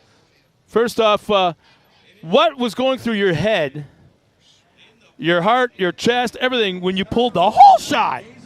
Did you expect that? I did not expect that at all, no. Yeah? Well, I'll let your mom interview you now. This is her dream come true. So, Hank, out there back in a car, you haven't been in a car in quite some time, right? Because we just sold your RS1. Are you wishing we would have kept it now? Yeah. Well, but you just raced. What happened to the car? What ended up? You guys took it back to the pits. What was it? We don't know yet because the car's probably back at the pits because we came back and it wasn't here. So I think it was the belt because I was in the air and then the RPMs just went straight up. So okay. Did you have a blast out there? Yeah, it was really fun. Are you ready to come back? Yes. Yes. Do you want to run the Youth 1000? I'll probably do the same class. Data boy. We're working on getting him his turbo car, so that's coming from California, though. But you guys are getting ready to go on home. I'm going to stay here and work. But good job out there, kid. Thank you. High five. I'm proud of you. So yeah, she was so proud of you. All right. Good. And who do you have to hell of a thank job for that today. car? Who do you have to thank? Mitch and Stephanie Truitt. Yes, there you go. All right. All right, let's go on trackside now to Tiffany Stone, who has our winner. And when we Seriously, talk nice job, man. about a amazing race, you put on a great show for us. You and Colin were battling back and forth, and it seemed like you seemed to find the right lines to take for the rest of the race. How are you feeling? I feel good. Yeah, Colin, he's new. This is his first race out here, and we put on a good show. He's really fast, and that was just fun. Talking about that, the sun's setting, the wind is picking up just a little bit, keeping the dust down for you guys. Talking about that, how difficult is it to drive in the sun with the dust, and then, of course, you've got Colin on your tail? Oh, no, it's okay. Mid-America does a great job about keeping the track all good. The sun's fine. I might have to put my hand up to keep the sun out of my eyes, but that's good. Awesome. Well, I know you got to thank a few people. Yeah, I'd also like to thank Baco, Driven, MRT, John Reed Racing, and D&M. Awesome. Nice job. Back up to you guys. Back up to some racing. Thanks a lot, Tiffany. And once again, congratulations to the winner of one unbelievable race as we go right back to the racetrack. It is, let's see, Vet 40 NA and Vet 40 Plus Turbo. So we have in the turbo class, we've got pipes, rusty pipes.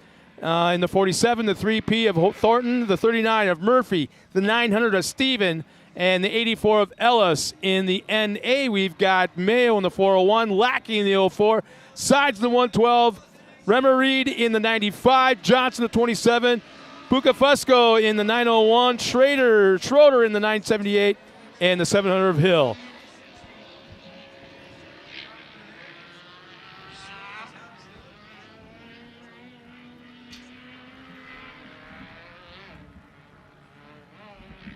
So we got one class going off right now. We got the Vet 40. Vet 40 NA and the Turbo class are both going off the line.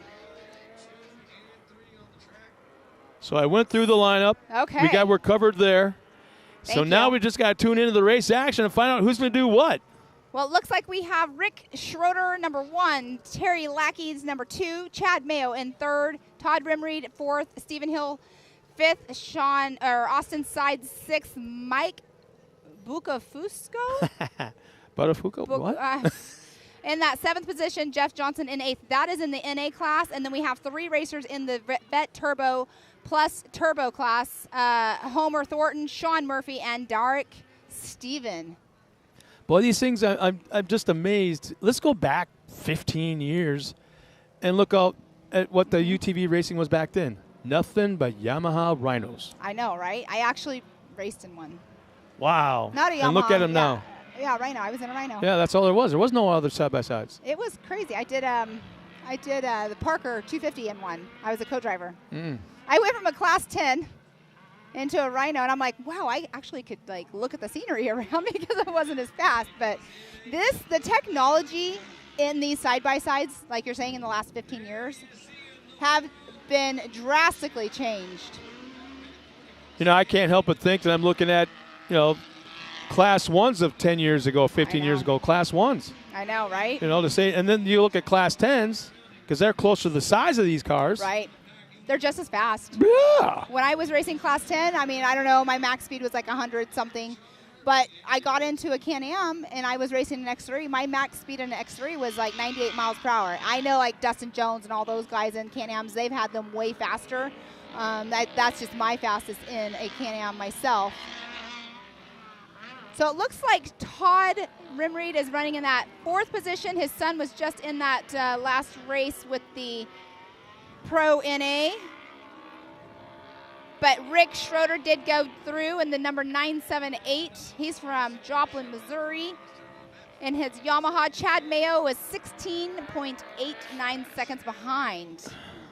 But now it's saying Chad Mayo is up there in that number 1 position.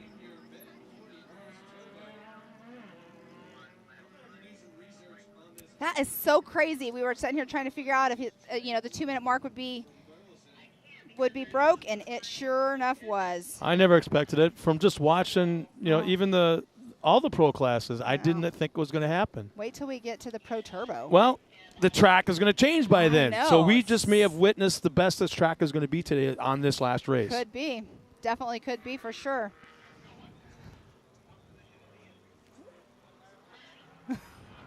So right now they're all pretty much gapped in separation, going back to the NA class, there's a pretty good battle going on there between 3 cars.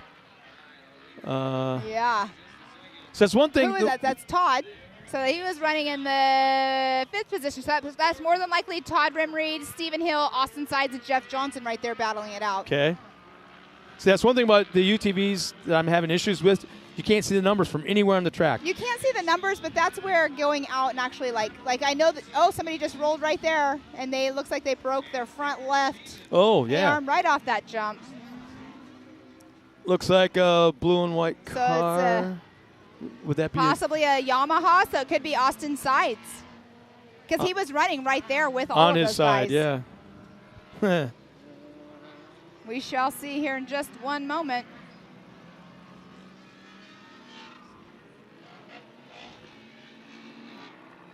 That must have been because he's not clicking, and he was with all of those guys. But he's on that downside, so they're going to right him, get him pulled off the track. Yellow flag will be out. See, now this is where we see the track crew and what kind of necessity that they provide. The first flagger will stand in the middle of the course, forcing everybody. It looks like, is he going to push him to the right or the left outside that concrete barrier? I'm not sure. Well, they'll definitely have to flag before that. It's not really a jump right there, but it is a nice little turn when they do get a little bit of air. So what they'll more than likely do. So I see we got one 4-seater UTV way down in front of that tabletop. And it looks like he's jumping out with a yellow flag. Then we have a gentleman on top of the tabletop. So what my question is, are they going to force him to go to the outside of that retaining wall and around the outside, away from, or real tight to the inside? It's hard to tell. You can see them right there. They're going to start flagging down.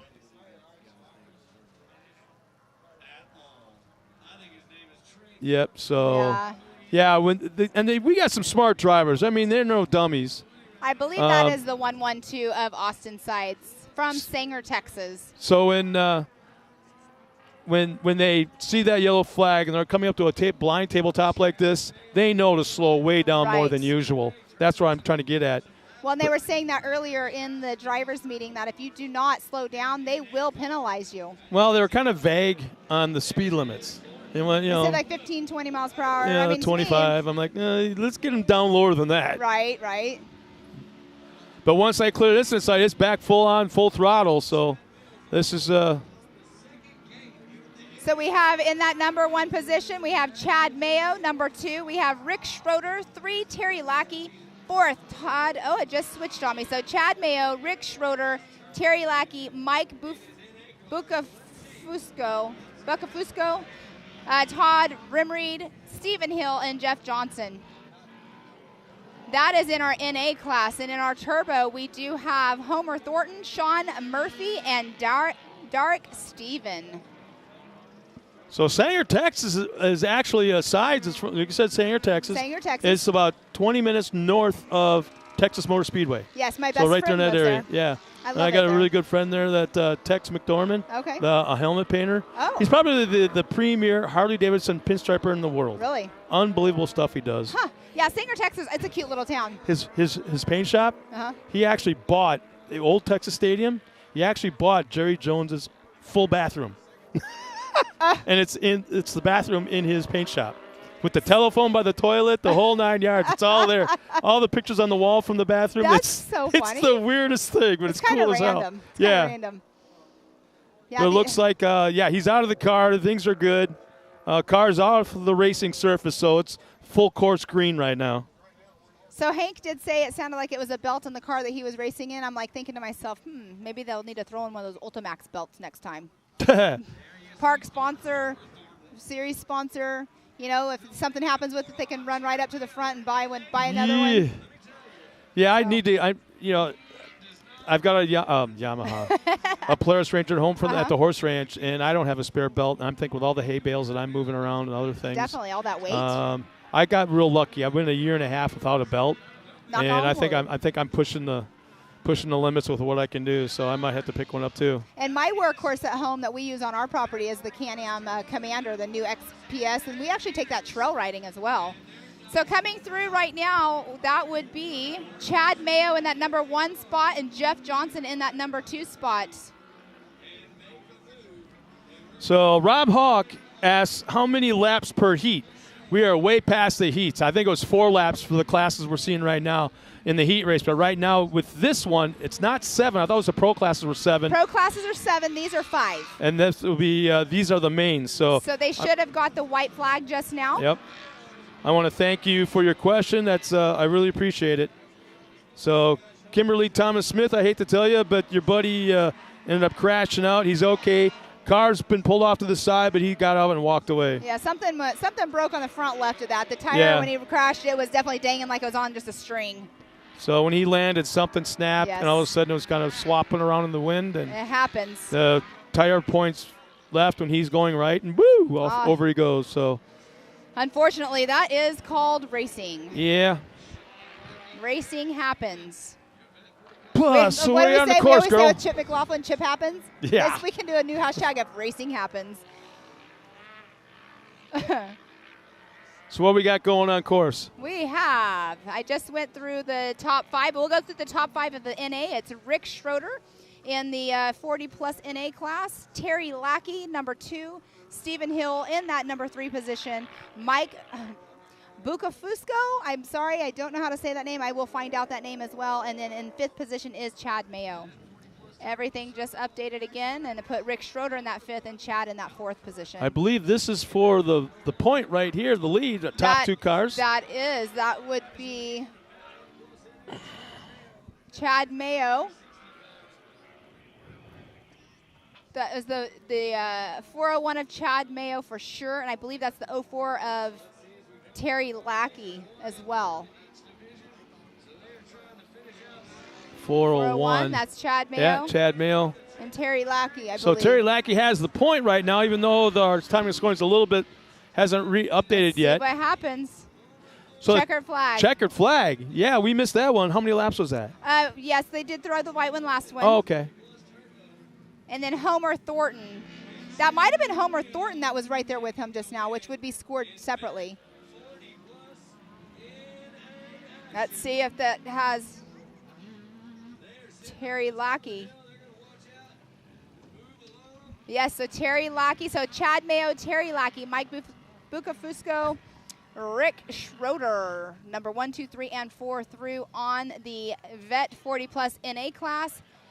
And in the Turbo class, Homer Thornton, Sean Murphy, and Dark Steven.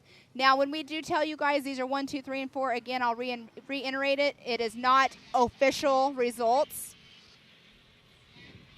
They do have to go through post-tech to be cleared before they make all of these results official. So that's one thing you hate to see, not only as a fan, but mainly a driver. When your car comes off the track on a forklift, or I should say a Bobcat with forks. Yeah, that's never not fun. a good end of the day. 100%. That's kind of goes, you can take that picture, go ahead and frame it, Yeah. but you got your cool wall over here with all the pictures and trophies, and then you have a wall over here called the Wall of Shame. The Wall of Shame, that would be the big picture right there with the big shiny frame. And exactly. Yeah. Let's go trackside. Tiffany Stone has our winner. Trey, that was an amazing race. Good to see you out here. How are you feeling right now? Feeling pretty good. Sometimes, luck gets on your side. And talking about luck getting on your side, a lot of things got to come together. And you talk about luck, but we talk about preparation here. When preparation and luck meet together, you take that top spot. Yes, and like I said, got a lot of people that's on the backside of it that helps me out, good parts. Got to thank my boys over at Progressive Power Sports for hooking it all up. Well, you've done it here. We're going to have a huge celebration just a little bit at the podium and give you a few moments to get everything and see what's going on, but we'll see you over at the podium. Congratulations. Thank you. All right, and back up to you guys. Perfect. Thanks, Trey. Thank you. Why does it say Homer on here?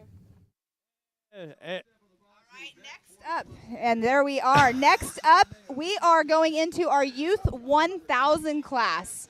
So we do have 7 drivers. Actually, I'm so sorry. We have 10 drivers that'll be out there.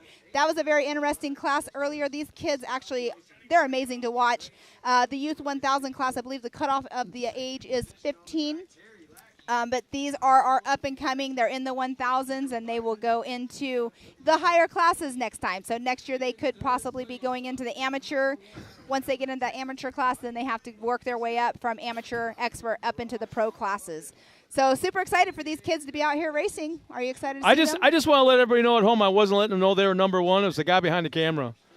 I don't know if they saw it. I don't think we Oh, were on yeah, I camera. got called on it right away. Uh-oh. Hey, It great. was on the live feed? Oh. And I was Yeah, doing thanks for the timing on that. doing my job of And talking. we're coming back to you. You. So we start talking. 7 seconds later, we're live. Well, hello. I've been talking to her. Hey, Brad, where are you going? No, get over here. Get up here. He gave Get us a over here. thumbs up. He did a hell of a job on his hair this morning. On his hair? He Yeah. combed it and then put a hat on. Yeah, Well, I yeah. don't know if he combed it or not. It's just the right amount of gel. I don't You know, just don't take the hat off now. But they there's the don't have cars at the helmet line. hair, Yeah, hat hair. I got microphone hair. When I I take have this hat off, hair. there's gonna be like a goofy line across my hair right here. That's why I wear a hat. So that's there- why we're waiting right now. Is we've got a car going off on the forks. That car has actually been sitting down here Yeah. on the turn for a few races here now. So That's a picture that should go on the wall right there. He is holding up everything. It's all your fault. All right, so we have in the next class the Youth 1000. We have Carter Carway from Blue Ridge, Texas in the number 11. The 13 of Lincoln Smiley from Texas. 19, Benjamin Hiding from Michigan. 25, Lennox Smiley from Texas. Rowdy Speaks, number 42 from Oklahoma. Ryder Van Beekum from Queen Creek, Arizona in that number 64. Ty Lukemeyer from Texas in the 225. 979, Jace Leach in that from Texas. And 999 of Carson Bell from Edgerton, Kansas. Well- Who got that whole shot? Yeah, the black car with no numbers that I can see from here. It probably got black numbers on a black number plate, but I pulled the whole shot rather easily. Van Beekum in second right now in that red, white, and blue car. Let's see, we will have this timing. So it looks like Carson Vale actually got that whole shot in the 999. Like you said, Ryder Van Beekum is in that number 2 position. Then we have Benjamin Hiding, number 19 in third. Jace Leach in 4th position. RJ Tremblay, the 181 in that 5th position. Ty Lukenmeyer, 6th position. Lincoln Smiley in 7th. Carter Carway 8th. And Lennox Smiley in that 9th position. We are on race number 11. It's going by fast today. Too fast. Too fast. But we're getting towards the end of the day. We just have a few races. What, we got 3 left? So we're on the youth right now. So we'll take that away. 1, 2. We have the women's class to go. And then the Pro Turbo. And there's only one car in the 800cc. So I'm not sure what they'll do with that. I don't know. They could have maybe put that person in the back of the pack here. I don't know if that person's racing or not. They did not have a heat race earlier. So yeah, I mean, if we don't have the 800cc class, we will go straight into the women's turbo and NA class, and then go directly into the Pro Turbo, and then that is the end of our day. And then we'll do our awards ceremony at 6 o'clock tonight. But don't go anywhere because, like we say, the best race is for the last. In theory, it's Yes. going to be hard to beat the one we just had about 2 races ago. Oh, that was such a good race. So, yeah, hang tight. We got a lot of racing to go yet. And hopefully some drivers will stop up. I told you Johnny wouldn't come back. Told you. He was supposed to be sitting with us last race. He snuck around the backside of the trailer so I wouldn't see him. I told you. I know the man. I do not know him. Just say hi. Nice lead out front, but, maybe that's a purple and That green is car. Carson Vell. Yeah, it looks, in certain angles, it looks black. So that's got to be an XP, right? Well, they're not turbos. I don't know what kind of car he's in.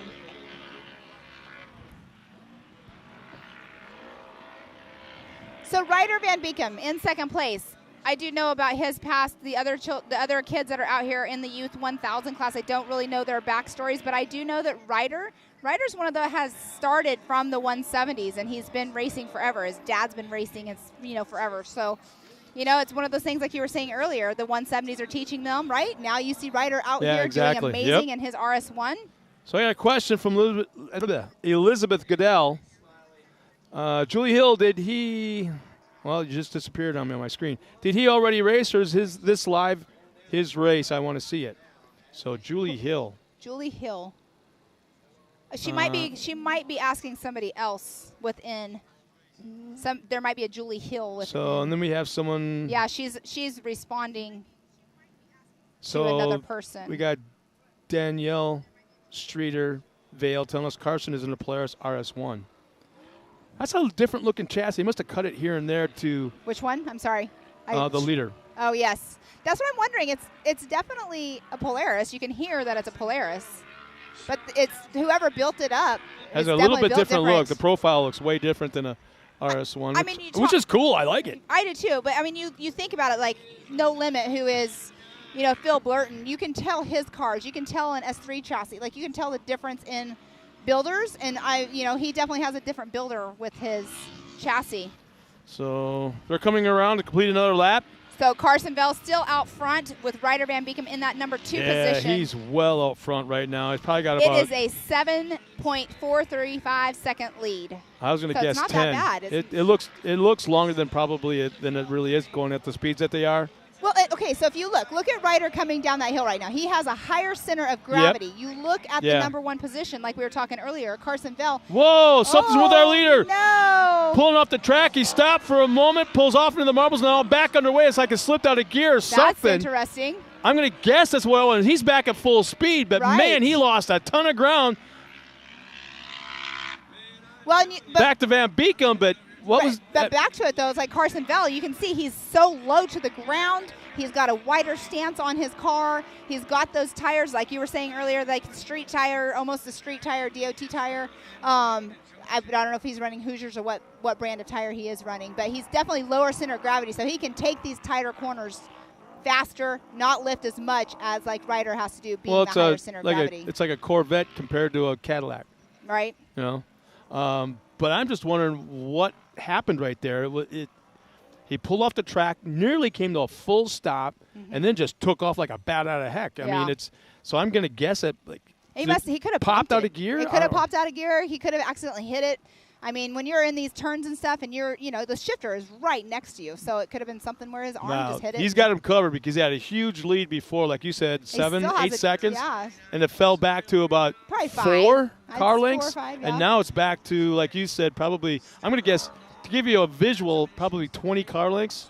But, yeah, he's pulling away. Definitely. Ryder's car, every time he goes off that jump, it kicks in the rear. They'll probably definitely do some kind of shock adjustment before they come back here for the next race for sure. But how cool would it be if they change up this short course every race so people don't get used to it? Yeah. I can see that happening. There's look. They are 1 and 2 so close to something's man, going there's less than a car Bell. separating them right now. As they come in front of the crowd, past the start-finish line to complete another lap, there's about a car and a half separation between our leader and Van Beekem. Oh, it is a .520. Oh, my God. Oh, Van Beekem's got pulled up alongside of the inside, up the hill. Oh, he has it, and there's an issue. There definitely is an issue with our former leader as Van Beekem makes the pass, goes down the hill, and the other car is sitting stopped at the top. Carson Bell. Man, Carson Bell. He had the whole shot. Out there leading out front, had a sizable lead, and now he's off the side of the track. And there he goes again. So he must have something going on. The transmission maybe isn't aligned right, and that keeps popping out of gear. Has to be something like that. So what lap are we on right now? We are on lap 3, so we have 2 laps to go. They'll be getting the white flag just next time around. Just a little bit less than 2 laps, yeah. So as I'm looking at that, as fast as he's been, it's not insurmountable as long as he has a car that is 100% minus. If you look at I'm sorry to interrupt. If you look on camera right now, they were showing Ryder Van Beekem. The drone was right on his tail. There's something on the right-hand side that's dangling on his car. I don't know. It looks like it could be the shock or it could be the exhaust. Oh, yeah, you're right. Oh, it is the exhaust. The silencer portion of the muffler. Yeah, so his exhaust is hanging off the back of his car. It'll definitely make a different noise when it goes by.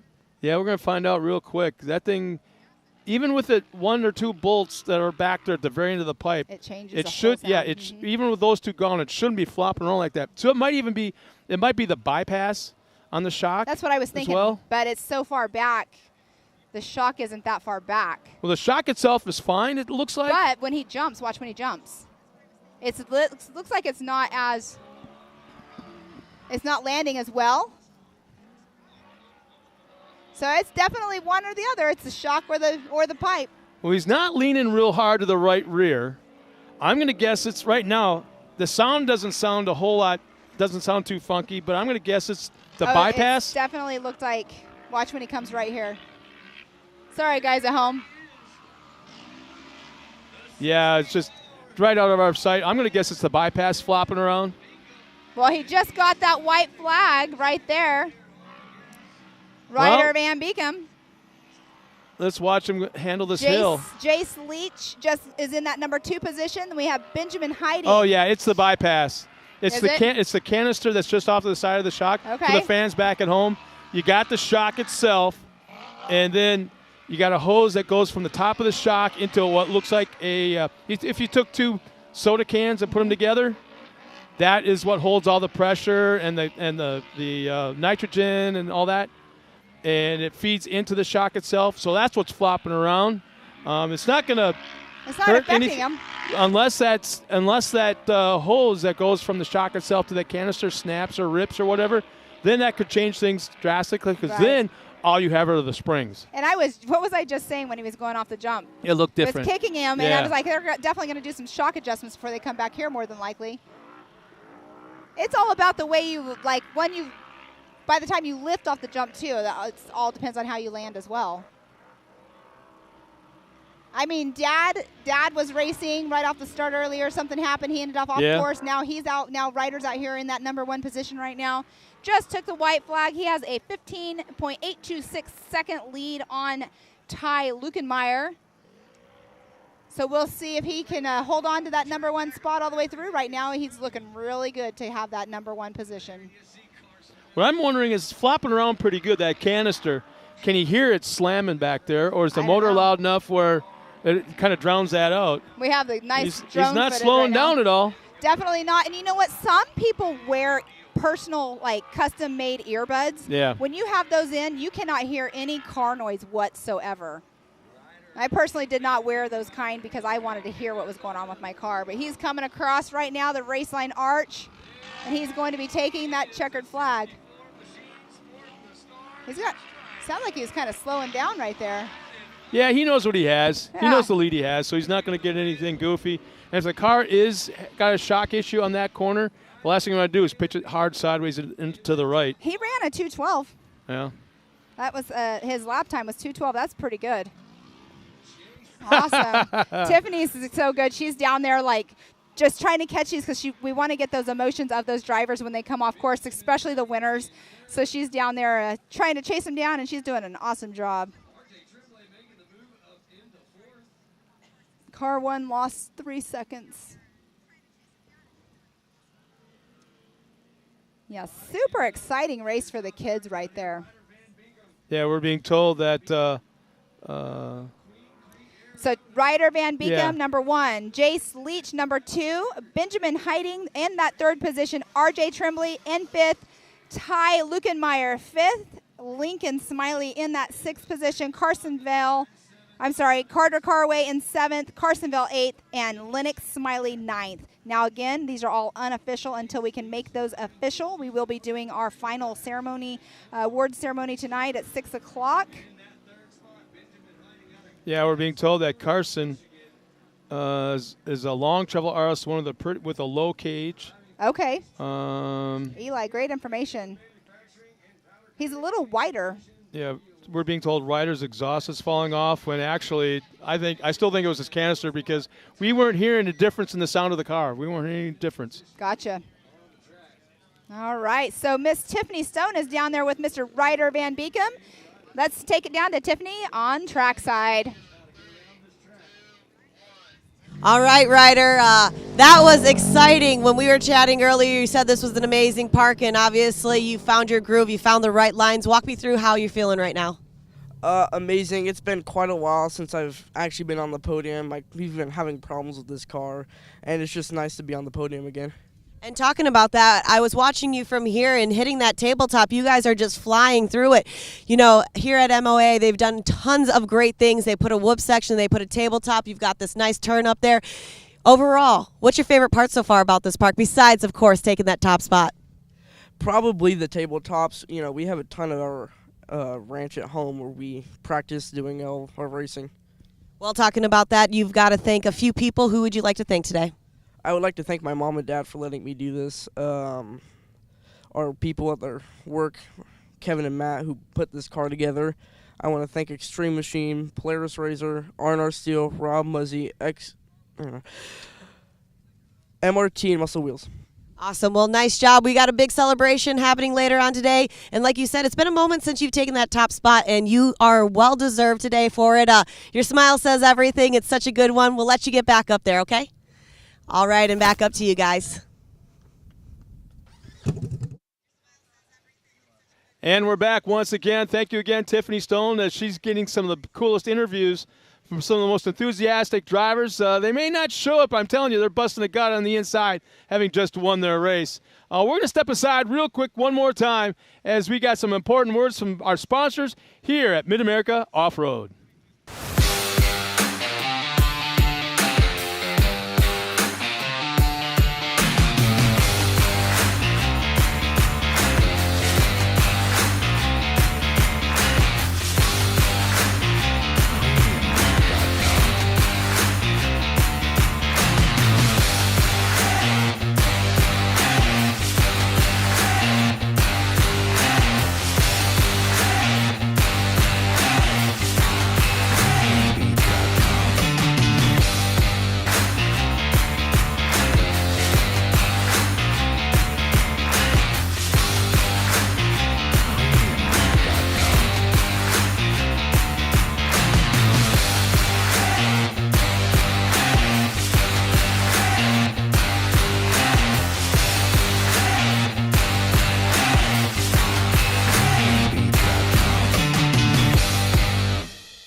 Upgrading.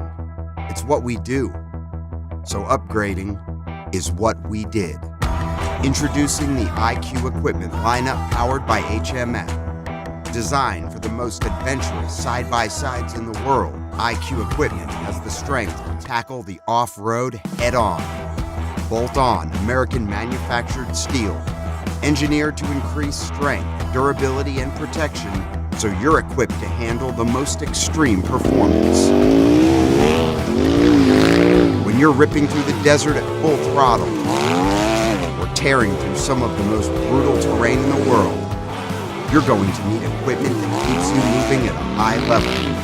Because when you have the performance, and you have the protection, you then have the confidence to actively pursue your passions, just as freedom was intended to be.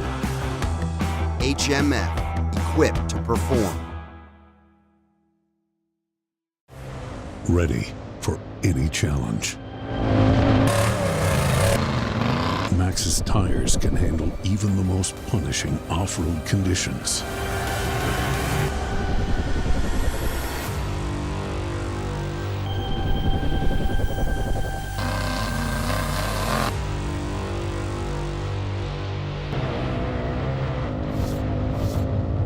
Maxxis tires. Tread victoriously. And we're back, and how about that? Just a minute ago, they weren't there. Boy, they know how to park. Quick. We've got two races at the line. We got the women turbo and the women naturally aspirated. Here's our lineup in turbo. We've got in the 917 hoop in the Can-Am. Helms is out there in the 31X. Tewksbury in the 13. Thomas in the 314. Vanover in the 6. In the 14, it's Smith. 88 of Rowden. Mayo in the 519. And 44 is Nye. All right. We have Broker in the number 1 in the second row. And this is women NA. Boodle. Yes, this is the women in A. We have Boodle, Rowden, Singleton, Garmin, Mulligan, Johnson, McGuire, Pagitzi, Seek, and Watkins. So this is another, look how large the women's class is. I love it. We have lots of them. Let's see, how many do we have? We have 20 cars going off the line for between our turbo and our NA for the all women's class. They are off the line. That will be the turbos off the line. Yeah, here we go, the whole shot. Who's it going to be? It's a Can-Am across the line. And let's check out a number. Or is that a Can? That's a 910 or 917. I couldn't tell. That would be 917 of Hoop. Let me get my other papers out so I can get their first names as well. That would be Kendra Hoop is who that is. She is in a Can-Am. She is from Broken Arrow, Oklahoma. Here's our next start coming up. Who's going to pull this whole shot? Looks like it's going to be a That's a Polaris. That's a RS1. See if I can pick up a number. 431? 431? 431. That would be Seek is the last name. Wow, starting that 10th spot. Nice job there. Seek, that is Bree Seek. All right, so in the women's turbo class, in that number 1 spot, the 917 of Kendra Hoop.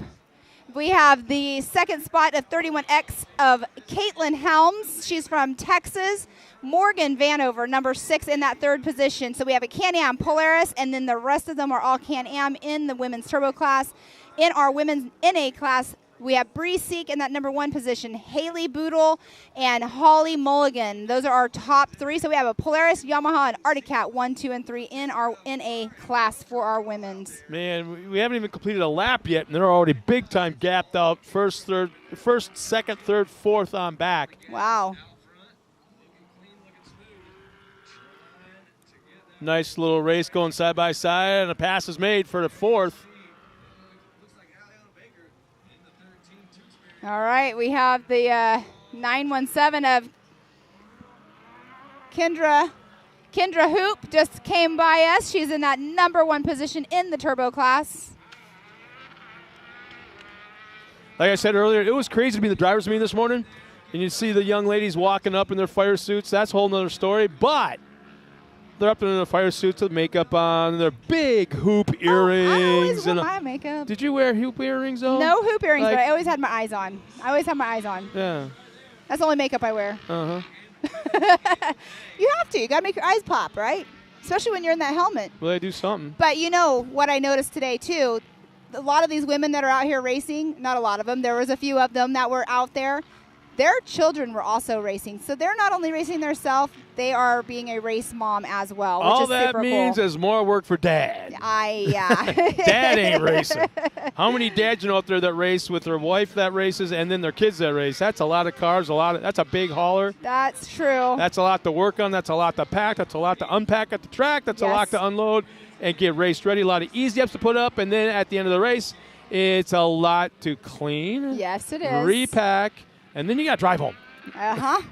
Damn. Oh, we've done it. My kid, like I said, my kid raced a RS1, not a RS1. He raced trophy car and a 170, while I raced in an adult trophy car against my husband. So we had 4 race cars going to the races at the same time. You're correct. There's a lot of everything that goes into it. Oh, we have a car slowing. Is that our leader? I think that's our leader in the turbo.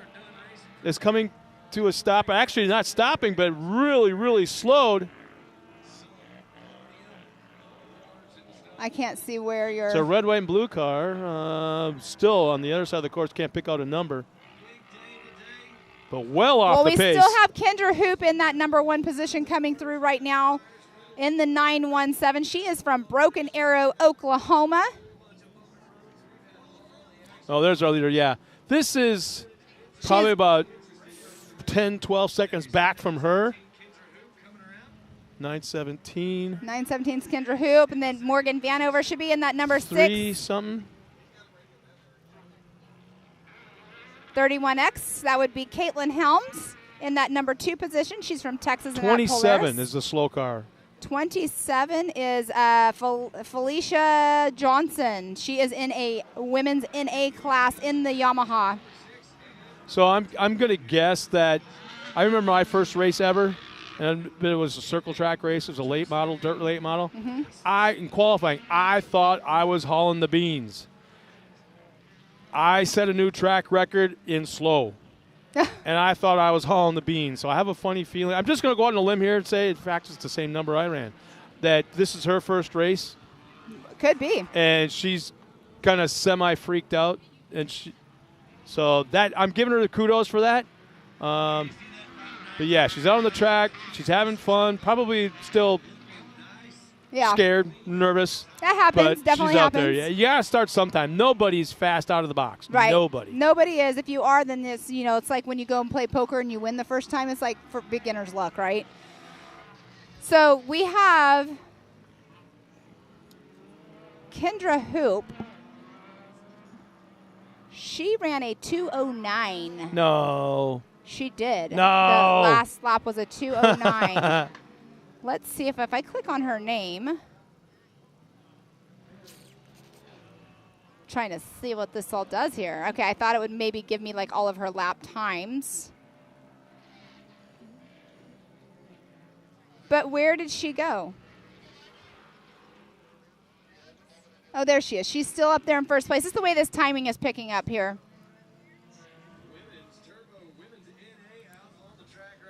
This is definitely exciting for these ladies out here. The 917 coming through here of Kendra Hoop in that number 1 position. She's running a Can-Am. She's also running Raceline Wheels as well, which is a park sponsor here. MRT tires, HMF exhaust.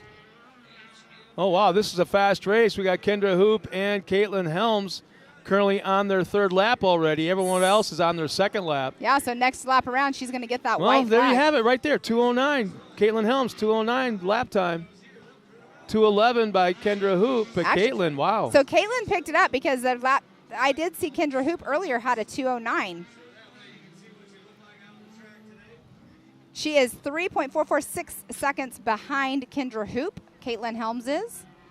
Oh, she's got to keep running those 2:09s.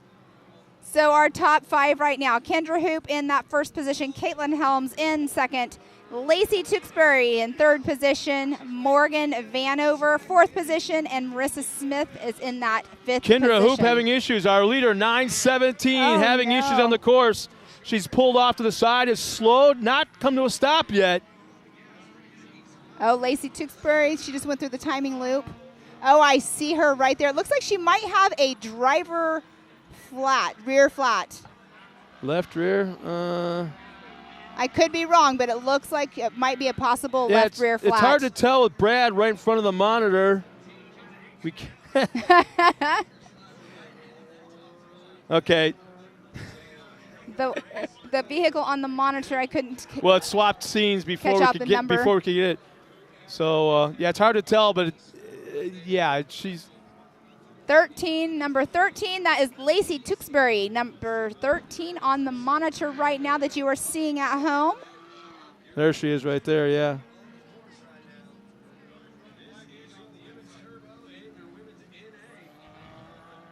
Looks like that American flagged vehicle was also going super slow on course. Isn't that Kendra Hoop that we? So Caitlin Helms, 31X, is in that number 1 spot right now, and then Crystal Rowden in the number 88 and number 2. Lacey Tewksbury, number 13, is in that 3rd position. Morgan Vanover is in that 4th position. She drives the number 6 Can-Am. She's from Claremore, Oklahoma.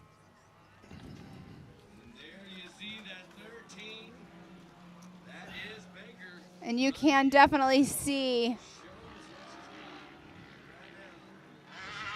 who is it again? Kendra Hoop. She is definitely. Yeah. She's limping it. I'm pretty sure it left looks rear like. flat.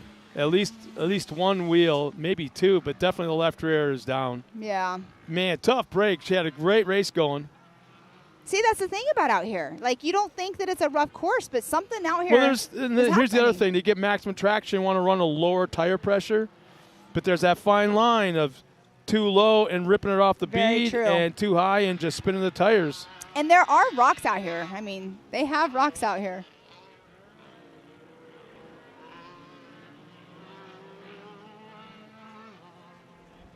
All right, in that number 1 position right now, we have Lacey Tewksbury in that number 13. Morgan Vanover, number 6 in that second position. Katie Thomas in the 314 in third. That is for our women's turbo class.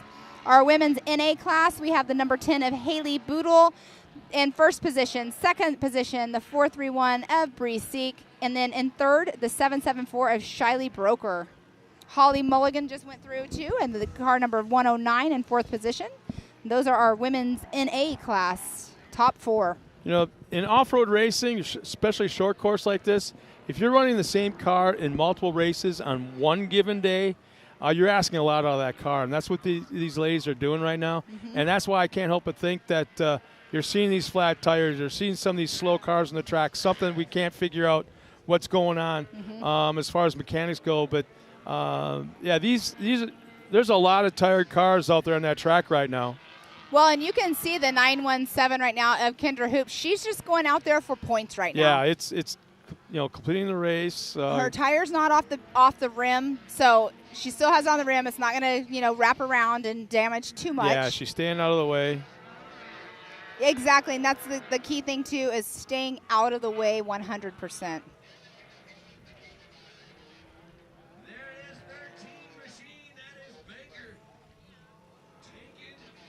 All right. Caitlin Helms, the 31X, just took that number 1 checkered flag. Lacey Tewksbury in that second position, checkered flag, number 13 from Colleyville, Texas, in the Can-Am. Let's see who comes into that number 3 position in the women's turbo. So the women's NA class, we just had Haley Boodle take that number 1 position.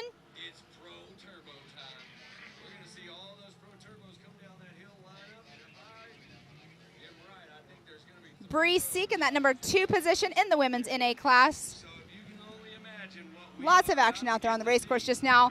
We just saw lots of action with the women's turbo and NA class. Next up. Yeah, this is kind of what everybody's been waiting for, the main event of the Pro Turbos. That's like sitting there watching go-kart racing all day and waiting for all of a sudden the Cup cars coming out in NASCAR. Right. That sounded really bad. But everyone knows what I mean. I mean, it's a bad comparison. I apologize for that. But, yeah, we all know what sells the tickets and it gets people in here. And, it's like you go to some of these short course races in the upper Midwest, Crandon or such. Nobody watches the buggies so much, but then all of a sudden, the Pro 4s are coming up. And all of a sudden the hill fills up with people. Exactly. So it's the same kind of thing. And, between you and me, I'm just going to throw this out there. I hope they throw water down because it's going to be a very dusty start if not. These cars will tear it up. 100% agree with you on that one. I see some areas of blue groove, but not a lot. That's what's really interesting. This corner right here, just past the tabletop into the right-hand turn. Maybe the next hairpin behind it, right before the long backstretch straightaway. So, yeah, we got, 2-3 cars to go to clear the track. Nobody needs to be pulled off. They're all idling off. We have somebody right here in the back in an RS1 at the very, very rear. I have to give props to the 917 of Kendra Hoop, though. She's just out there right now just getting as many points as she can for finishing. She's had that right rear flat after having an astronomical lead on the course, and it just was unfortunate that she got that flat tire.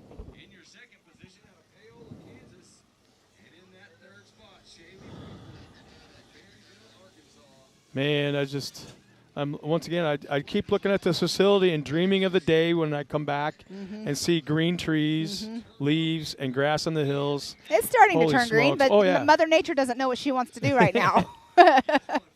So now that the cars have cleared the course, I believe we're just a moment away or so from sending it back down to Tiffany Stone as we get ready to bring the Pro Turbos out here. Yeah, we can go over the top 5 really quick. The women's NA class, we have Haley Boodle, the number 1. Number 2, Bree Seek. 3rd position, Shaylee Broker. 4th position, Holly Mulligan. 5th position, Ashley Rowden. And then in the Turbo class, we have the number 1 position of Caitlin Helms. Number 2, Lacey Tewksbury. 3rd position, Katie Thomas. 4th position, Marissa Smith and Crystal Rowden in that 5th position. That rounds out our top 5 for our women's Turbo class and our women's NA class.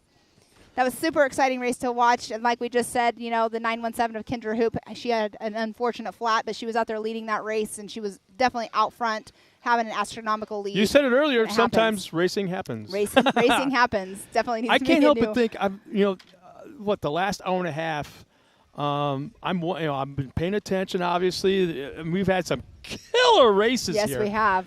But I'm wondering what's going on 12 miles from here. We'll come back to that in just a second as we go now trackside down to Tiffany Stone with another one of our winners.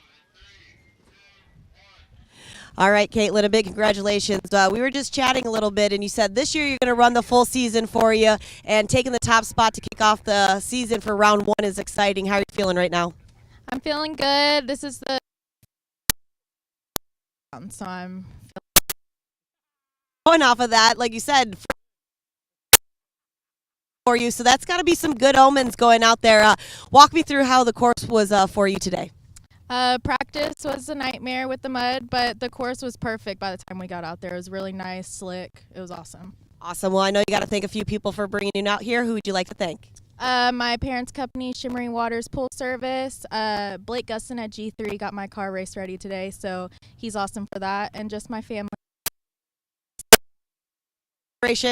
Your smile is awesome. You just soak it all in. You well deserved for you. See you at podium. Thank you. Thank you, and back up to you guys.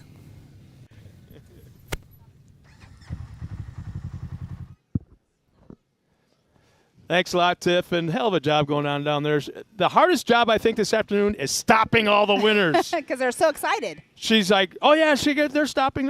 Cool. All of a sudden, they go by. So we all, missed 2, maybe I 3? think 2. 2? Yeah, and she was doing that earlier, too, during our heat races as well. But next up, we have the big boys. Pro we Turbo. have our Pro Turbo. A big lineup. Let's go through it. 25 Pro Turbos are out there. I'm actually going to go off of, I was going to go off of my other list here. We have it here. Cody Martin, Kobe Caraway, Kanan Baker, Randy Clifton, Pablo Gimenez, I'm not sure how to say it, Ryan Tewksbury, his wife was just now out on course, Kyle Cheney, Zach Smith, David Cook, Gage Hughes, Robert Van Beekum, Mitchell Huddleston, Scott Champion, Daniel Kelly, Ray Barnes, and then we have Mike Park, Austin Vanover, Chance Hagen, Zach Beavers, Jeb Boodle, Alan Corbin, Tommy Clark, and Hunter Davidson. That is off of our report earlier that we had.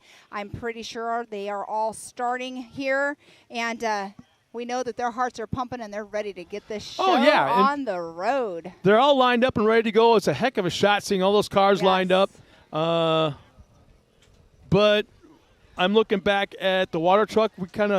I was kind of wondering if they're going to send a water truck out there before this race to at least do some spot spraying. Be kind of nice for sure. But let's go over for the rest of the season. There's lots of racing that's going to happen. The schedule, over $375,000 in total cash payouts this season. So we have in the side-by-side championship series, our next race will be April 30th right here at Mid-America. That will be round 2. Round 3 is May 28th and 29th, which is Memorial Day weekend. Round 4 will be on June 18th. Round 5 will be during Visions Week. I can't wait for Visions Week. I'm super stoked for that. That will be July 13th through 17th. Okay, let's hold up right there. Okay. Talk about Visions just a second. Visions, I haven't been here, so I'm not sure. I just know it's a week filled full of entertainment. Mm-hmm. There's everything. There's from monster trucks. Last year they had monster trucks. They had a guy getting shot out of a cannon. Dennis Anderson was here with his guys? With the monster trucks. And then we had, racing going on. Everything. Then the lazy river that I have not seen. I just saw pictures of it. But just so much entertainment and so many people that come to that race. Or not that race, that whole entire week. It's just a week of entertainment. Okay. And then we have. So keep track of anything Visions. Keep track of that on our website. In fact, go to Mid America Off Road. Download their app. Yeah, download the app. MAO I did it app. for the first time this afternoon. Oh, you did? Okay, I did it last weekend, or I had it before last weekend, but it's definitely a really cool app to have because you can get notifications on it. You can go on there. You can see the schedule. You can go on there also, and you can look and you can watch the show, like from last weekend. You can click on and see broadcast, and you can watch last weekend's race that was here, the 918 Grand Prix. Yeah, if you're at home watching us or wherever you're at, if you're on the hill, if you're across the racetrack over there on that ridge, hashtag Mid-America Off-Road, and like us on Facebook. Do all that social media stuff. Yes. Like you said, download that app, and we'll be watching. Share it with everybody. We want to grow the sport, grow the series, grow this facility, and we need your help to do it. So that's one of the coolest things is when the fans have a great time. Exactly. And I'm not sure how much time we have, but I would love to see more footage of what's going on right now down the road, 12 miles from here. I saw a little bit yesterday during setup. You saw a whole bunch of it last night. Live. Let's go to this afternoon's racing action. There's no sound, no music, but it's raw footage, and it's very, very cool. At BMR. Yep. Oh, there is music. He just said there is Big music. Meat Run, right down the road.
Your usual, sir? Please. The sound of a 1000cc turbo engine cranking at 8,000 RPMs just got better.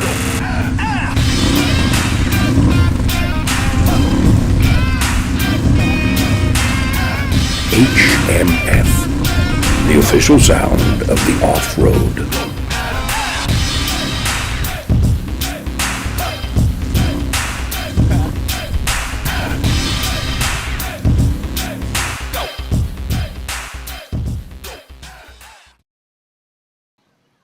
All right, welcome back. We are out here at Mid-America Outdoors for round 1 of the championship side-by-side series.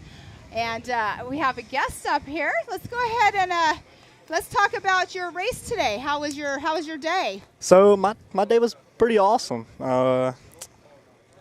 We had a pretty good start in the first one. We actually finished out third, and the car ran awesome. Okay, and what did you think about this race course out here? Dude, the course is awesome. I actually like it way better than last year because from the top it was kind of difficult, but starting from the bottom back to the top, I love it. See, I did not see last year's race course. I was not here last year, so yeah, I'm excited to see all you guys out there on it. And there's been a lot of action. Your race was gnarly. Oh, yeah. Gnarly. Like that was the most action we've had all day long. Really? Yes. Well, not the most. I shouldn't say most action. The most exciting, like close racing. Yeah, the most that action. Most action was that turbo class. Oh, yeah, that was a lot of action out there. But so you raced last year. Did you do the whole series here last year? No, I did about 3 races last year. Okay. And so you're planning to do the whole race series here this year, correct? Correct. Awesome. I'm actually doing a half and half, like with Okay. someone else. Like someone else is gonna be driving he's gonna be driving a Yamaha, but he's gonna be like doing half the season with our numbers. Okay. So what car are you in? I'm trying to find Honda it right Talon. here. Oh, you're in a Honda. There's not very many Hondas out here. No, there isn't. I'm trying to find right here my my notes on your Double E Racing, all your sponsors and everything. So what we can do is you can kind of like tell us really quick who it is that helps you out getting out here to the race.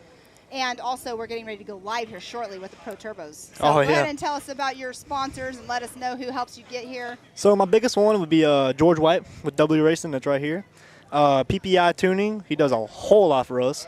And Hess Motorsports, Hoosier Racing Tire, who gives us tires. HMF Exhaust. He's pretty awesome too. Injector Dynamics, Progressive Power Sports, Dr. Power Sports, Ignite Racing, Fuel, S3 Power Sports, Oh, shit. We're reading off of a list here. You know, the guys that race, the sponsors definitely, sometimes it slips your mind on. Yeah, it does. So Raceco, S3 Power Sports, and ATV Zone. Awesome. You have a lot of people backing you. Oh, yeah. It sounds like through our radio. I know you can hear it. Can you hear the chatter in the radio? Oh, yeah, I can hear it. Okay, so oh, yeah, we're getting ready to go green here shortly.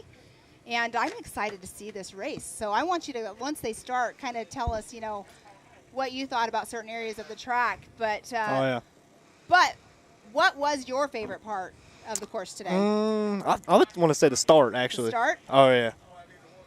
Yeah, my son raced today. He actually ended up getting the whole shot. I never expected that. Oh, He awesome. had never driven the car until today. Oh, awesome. But the start definitely looks like it's a blast up there. There's been a few people that have had issues in that first turn. What did you think about that turn up there at top? Oh, I think it was awesome. I actually, in this last race, I actually started out second. Did you? Oh, okay. yeah. Okay.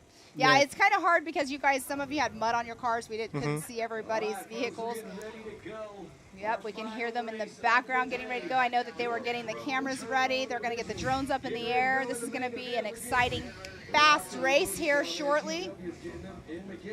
And they're going to show us the start line all lined up here. Have you ever gone on to the live show and talked like you're doing right now?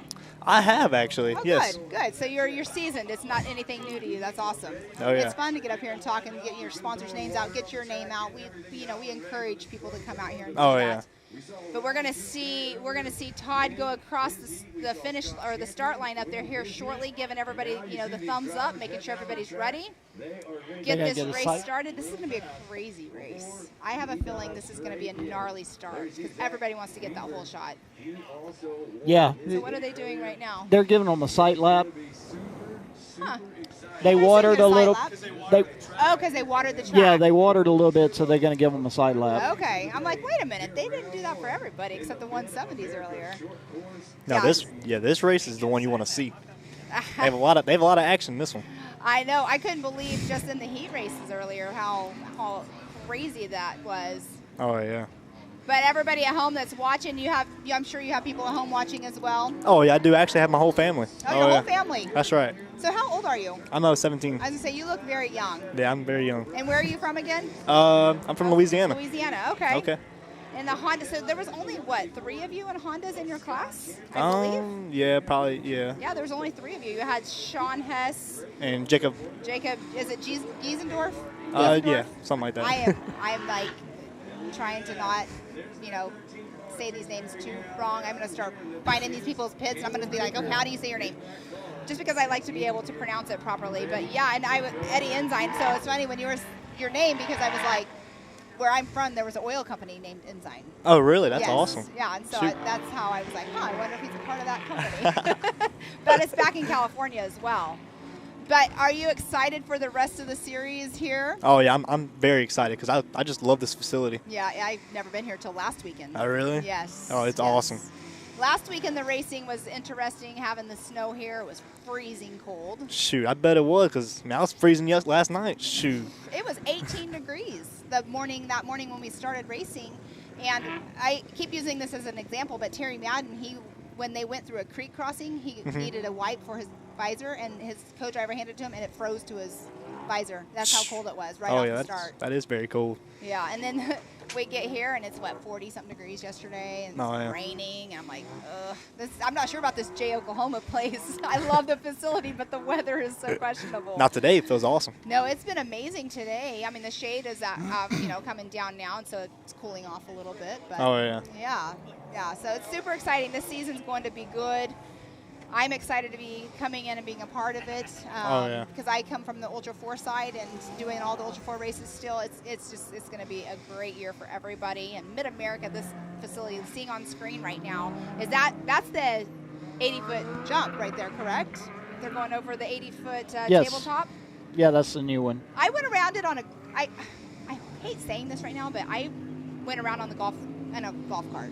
They call these race cars golf carts. Right. I don't do that because I used to race in an X3 myself. So I went around the course on a golf cart. It was so much fun to see what you guys were going. We didn't go up the real tight things because the golf cart I was on. The first time I ever heard about that was I tune all of Hunter and Cody Miller's shocks. Okay. So at King of Hammers, when they got into the 4400 class the first year, they started calling a golf cart, and it was just like, it kind of threw me for a loop. But yeah. I came from the desert world myself, and so when I, raced in a different class, I was still in a buggy, but the class I was in, they started calling them all golf carts. I'm like, guys, they're not golf carts. They're not golf carts. But the Honda, how cool is that? You actually have a transmission. You do not have a belt driven. That's right. So you have that one up because my son broke a belt earlier. Oh, man. You don't have to worry about the belt. No, you don't have to worry about that. Now, the Honda, does it have paddle shifters on it? Or so is it stock, it comes with paddle shifters, but we put buttons on it. There's little buttons. Nice. Oh, yeah. So you can it's easy to just downshift and not have to worry about the belt, Oh, no, you don't have to worry about none of that at all. All right, we're going to come back here, and they're doing their little sight lap right there. Awesome, they're getting to do that.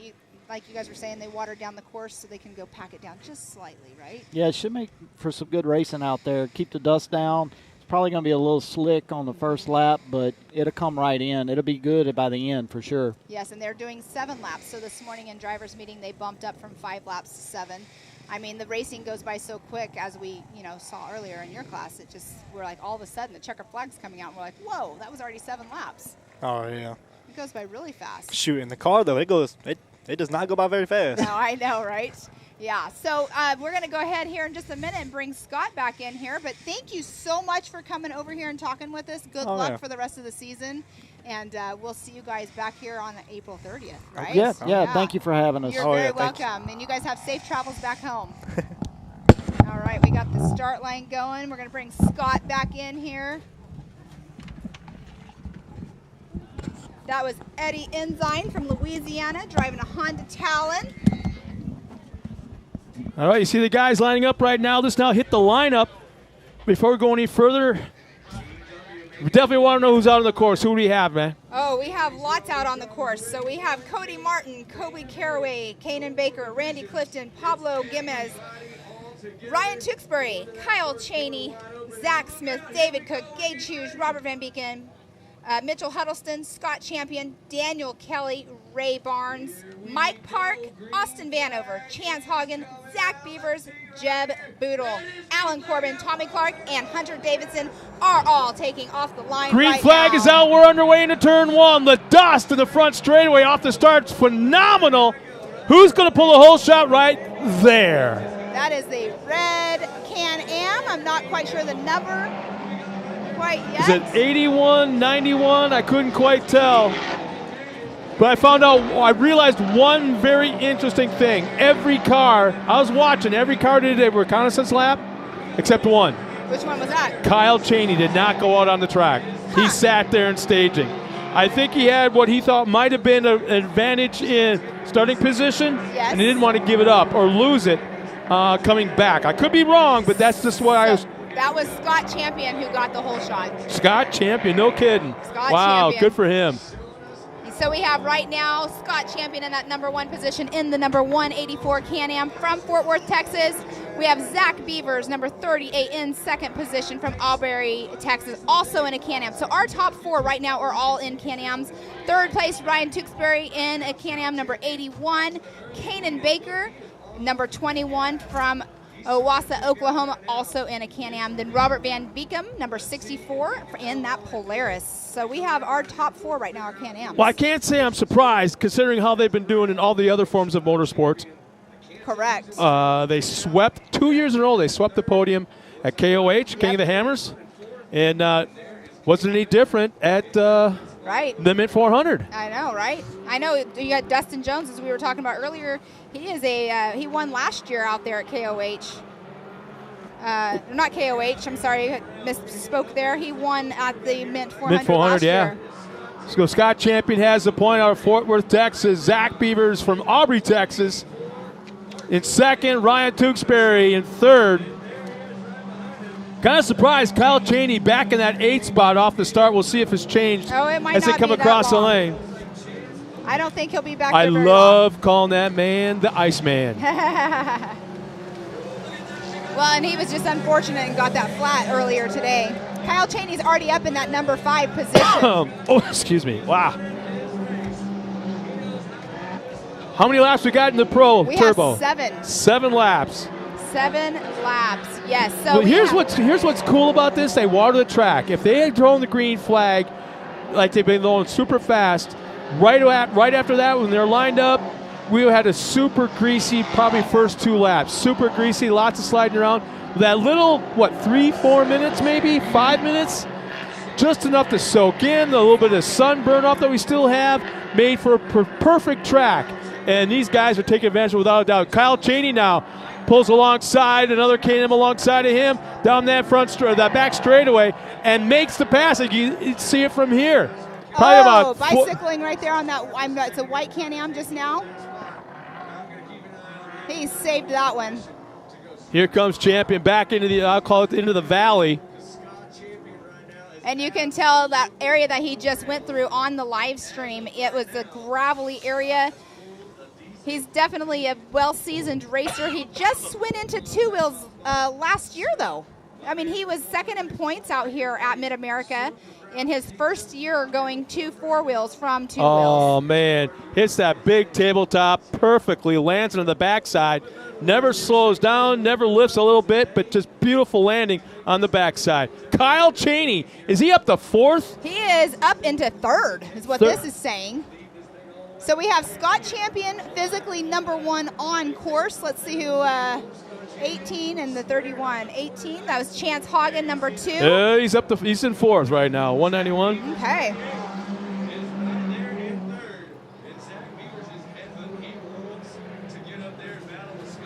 Ryan Tewksbury was running in that number 5. Whoa, our second place cars, second and third made contact. Both got super squirrely and still leaning on each other coming down the hill.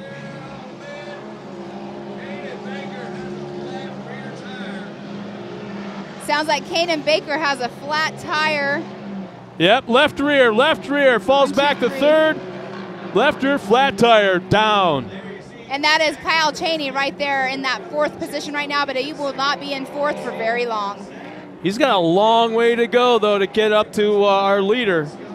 Yes, he does. A lot can happen, though, in these races. And Mr. Paul Wolf is out there as well. Let's see where he's running. Looks like Paul Wolf is running in that number 13 position. He was out at the big meet run yesterday competing. Pretty cool to see out there, and then now he's out here today. You know, it's kind of neat. We had a chance to talk to Scott way early this morning. And what a down-to-earth kid. Yes. I say kid, but, you know, he's married, got the baby, and talk about coming here next time and the family and the lazy river. And you could see it, that maybe at one point in his life he was, you know, had the whole me thing, but now it's about everybody else. Yeah, Scott Champion definitely has an astronomical lead right now over 2nd place. Uh-oh. Kyle Cheney's got something going on with his right front. Not exactly sure what's flopping around. Maybe it's just a chunk of plastic from a fender, maybe. I don't know, but I don't know. There's something going on with the right front like a shock on Cheney. Another one of those bypasses. Watch him when he comes off the jump right here by the Raceline Wheels arch. Oh, Cheney, right rear flat tire for one thing. Then he's also got something going on in the right front. That's Kyle so Cheney. Oh, man, he's got both right side tires are down. Poor guy. Oh. He's just had hard luck today. Wow. Scott Champion still in that number 1 position. Guess what? We talked about that competition yellow. Yeah. How much would that be? This is that right now. He'd be nursing it around, staying on the lead lap. He's still on there, though. Yeah. He's just going to go for points at this point. Shredded a tire, so we're not sure if it's a sidewall. He hit something. He's still jumping a little bit, though. He's still driving it hard. Yeah, that's like the worst tire of all 4 corners to have a flat here at this facility. And you know he won't hold anybody up. He'll make sure that, you know, he knows he's hurt. He knows he's limping his way through this race right now. He's staying tight to the inside. He's making him work for it. Oh, Ryan Tewksbury, which is in his pit this weekend, just took a pass on the left side of Kyle Cheney. Wasn't that long ago that he passed Tewksbury. Right. Well, a lap and a half ago. So, yes, it'd be interesting to find out what caused that flat tire because he was hauling the mail. Going into the first turn at the start, he was like 2/3 back in the pack. He was buried. True. Buried. Something somewhere down. The bicycle again by the same white car in that turn right here behind us. You know, up there, if you're looking, I mean, it was definitely on the wrong side, but there's a lot of rocks up there in that first turn whenever they go off the start. Oh, man. Wow. So we have a car down right here. It's a red Yamaha. That's why the yellow flag is out. We got cars dropping all over the place. We got 1, 2, 3. 3 cars right here in front of us. Well, that are Scott down Champion for one thing, just yeah. went by, so Scott Champion's still out in the lead.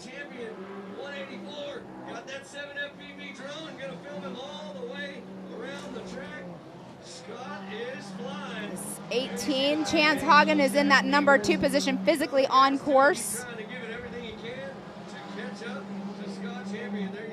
You know, Colin Truitt might have that fastest lap of the day because these guys are still at like a 2:04 is the quickest lap I've seen.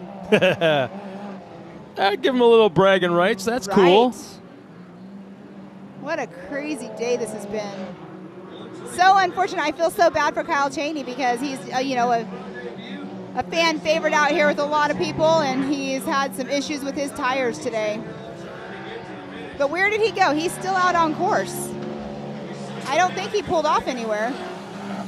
I actually think he's getting ready to come up right now. Yes, he's right now up in that rocky area. So he's not limping it too much. No, not exactly.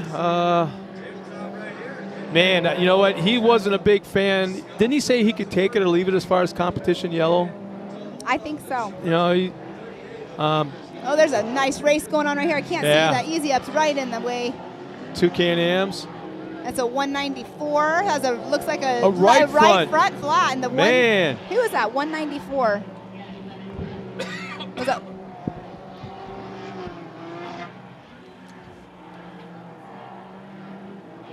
going back up front. Champion still extending that lead, has not slowed down. He is not nursing that car one bit. Definitely coming down not. the straightaway up to that big tabletop.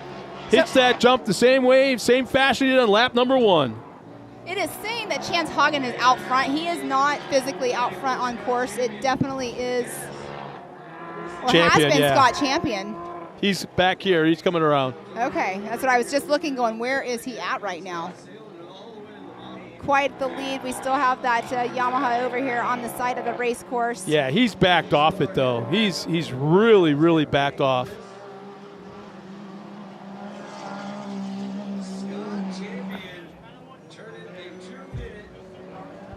Okay, Scott Champion's up in Too that flat. turn. Too flat by Scott Champion this last lap.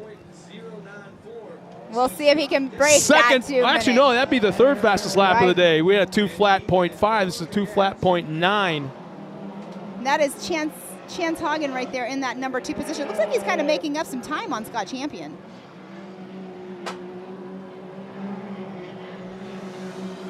That number 3 position, that is a Can-Am. I can't see the number on that. Got a I Yamaha think number it's- 41 I going by. I think it's Ryan Tewksbury in that number 3 spot. I can't quite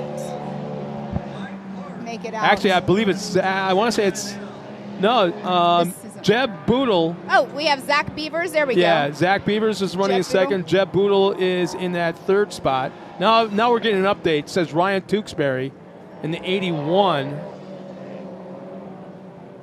So things are jumping around like crazy on our screen, so we'll keep you posted, right? It's got Champion in 7th right now, so yeah, it's definitely not gotta be quite updating. updated.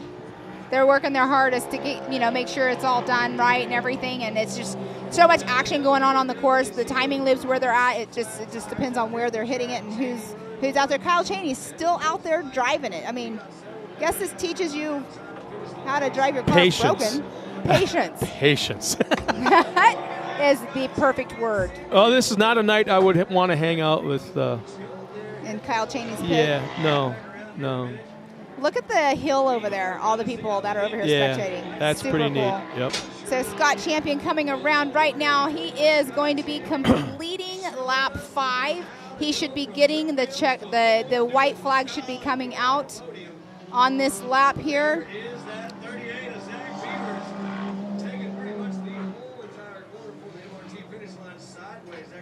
All right, Scott Champion should have got that white flag. We should be seeing the checkers up here next. Scott Champion just upped his 2 minute .9 lap. It's now it was a 2.4. So we have Scott Champion in that number 1 position, Zach Beavers in 2nd, Kobe Caraway 3rd, Jeb Boodle 4th position, Ryan Tewksbury in that 5th position right now as we sit.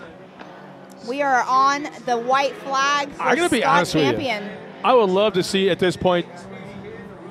I gotta be honest with you. I want to see Champion. So we have Clean somebody out sweep, there yeah. with no front wheel. We just got radio chatter that someone has no front wheel out there. These guys are just doing what they can for their points. Huh. Yeah, I would love to see Champion not only win his heat race, whole shot, win this race, but there's one thing missing: fast lap of the day. And that would that's be got cool. Colin Truitt right now. Yeah, he's. Oh, no, that is a Yamaha on screen right there. They are missing. That's the 1-2-4 of Mitchell Huddleston. Is that the same Oh, car? that's actually a Can-Am. Is that the same car that's been biking like Yes. crazy? Yes. Getting up on 2 wheels like 3 different times. Oh, wow. So we're hearing through our radios that he went off of a jump, he cartwheeled, and then took off again with no front wheel. Finally, Cheney's got no rubber on that right rear. It's nothing but rim. All right, Scott Champion just took that checkered flag right there. Let's see who gets that number 2 spot. It should be Zach Beavers coming in that number 2 position.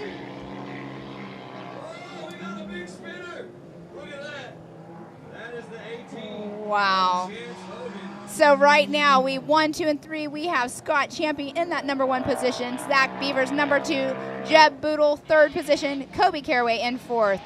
That's our 1, 2, 3, and 4 unofficial finishers right now for our Pro Turbo class. The important part is after the race. Yeah, pull off the track, go right to the scales. From the scales, go right to post-tech, and then it gets interesting. Yes, it does. We are going to be doing the podiums as well. It was supposed to be at 6 o'clock. It is 6 o'clock now, so we shall see, because they have to go through everything, make sure that all the T's are crossed, the I's are dotted, and make sure it's all good. Then we can go and make the results final. But the race is not over. We still have a lot of cars on the track. Yeah, there's still at least 6, 7 cars on the track, and they're the ones that somehow were able to make their cars last. They had issues, whatever the issues were, and are limping in after running 2 big races on the same day, which is very difficult in any class, any car, any truck in short course off-road. And Kyle Cheney, no rear tires, all rim. He's got something going on the front right as well. But you know what? He stuck it out there. Like you said, he taught himself some patience. But, you know, when you're just going for points, you got this other car on camera right now. I'm trying to see who that number is. They're also running a right front flat. I'm not quite sure who that was. But on screen right now, you can see the Raceline Wheels Arch. We got our rigid banner, 360 wraps, and Nitto. Lots of people out here taking care of the park and the racing series. We have Raceline Wheels, Ford, Ultimax, Evolution Power Sports, Super ATV. We thank everybody for all of your help and keeping this race series going. Yeah. Well, once again, MRT, Nitto. Yeah. Hashtag Mid-America Off-Road. Like us on Facebook. Download that app. And it's been a long, long day, and she's got one more in her. Let's hope. Let's go down trackside to Tiffany Stone.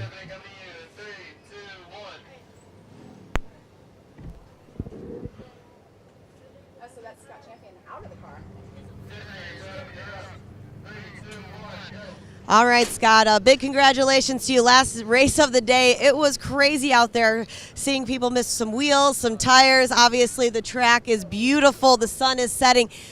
And for you, a perfect way to end round 1 here at MOA. Yeah, we had a good day. I mean, lots of carnage, and half the battle is just keeping these things together, you know, and I was bummed a couple guys Cody Martin didn't get to race out there, but I'm having a blast in this thing. This thing's so fast. Carlos at ARD, UTV Race Shop, Partzilla, just everybody back in this whole program. I'm having a blast. And talking about that, we keep mentioning 2 wheels. Now we're moving up to 4. How different is it for you? How difficult is it as well? Yeah, it's a whole new ball game. So I'm enjoying it. I'm enjoying the challenge of learning these cars, and it's a lot of the stuff transfers over. So I'm kind of bringing some of my moto strategies, and you can't win it in practice, but when the main comes, that's kind of when you got to turn it on. So. And talking about that, we've got a big podium celebration for you. I'm going to let you get back in your car, head up there. But like I said, a nice way to start this. Whoa! Good job! And as you guys can see, the celebration's starting already here for you, Scott. But I'm going to let you get up to the podium. Like I said, a nice way to start off round 1 for you. Thank you. I appreciate it. Awesome. And back up to you guys.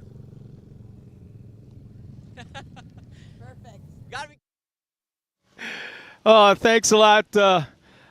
Who's that down there again? Tiffany Stone. Ah, Tiffany, yeah. It's been a long Thanks day. a lot, Tiffany Stone. Yeah, it's been a long day. She's done a hell of a job tackling these guys, stopping them right there to get the quick interviews. So we've had an awesome round 1. Pam, it's been a great time it has been great. working with you. This is our first time actually working side by side. Right. We've worked in remote areas, Yes. you being way out in KOH, me being up on stage. But this is the first time side by side. You did a great job. I love working with you. Same here. And you got so much knowledge in motorsports, and you being a driver yourself. So on behalf of Tiffany Stone, Pam Hall, I'm Scott Rain, and the entire staff here at Mid-America Off-Road. We had a great time. Don't forget, we've got more racing coming up in 2022, and these boys are all chasing $275,000. We'll see you the next round, round 2, in end of April. We'll see you here at Mid-America Off-Road. All right.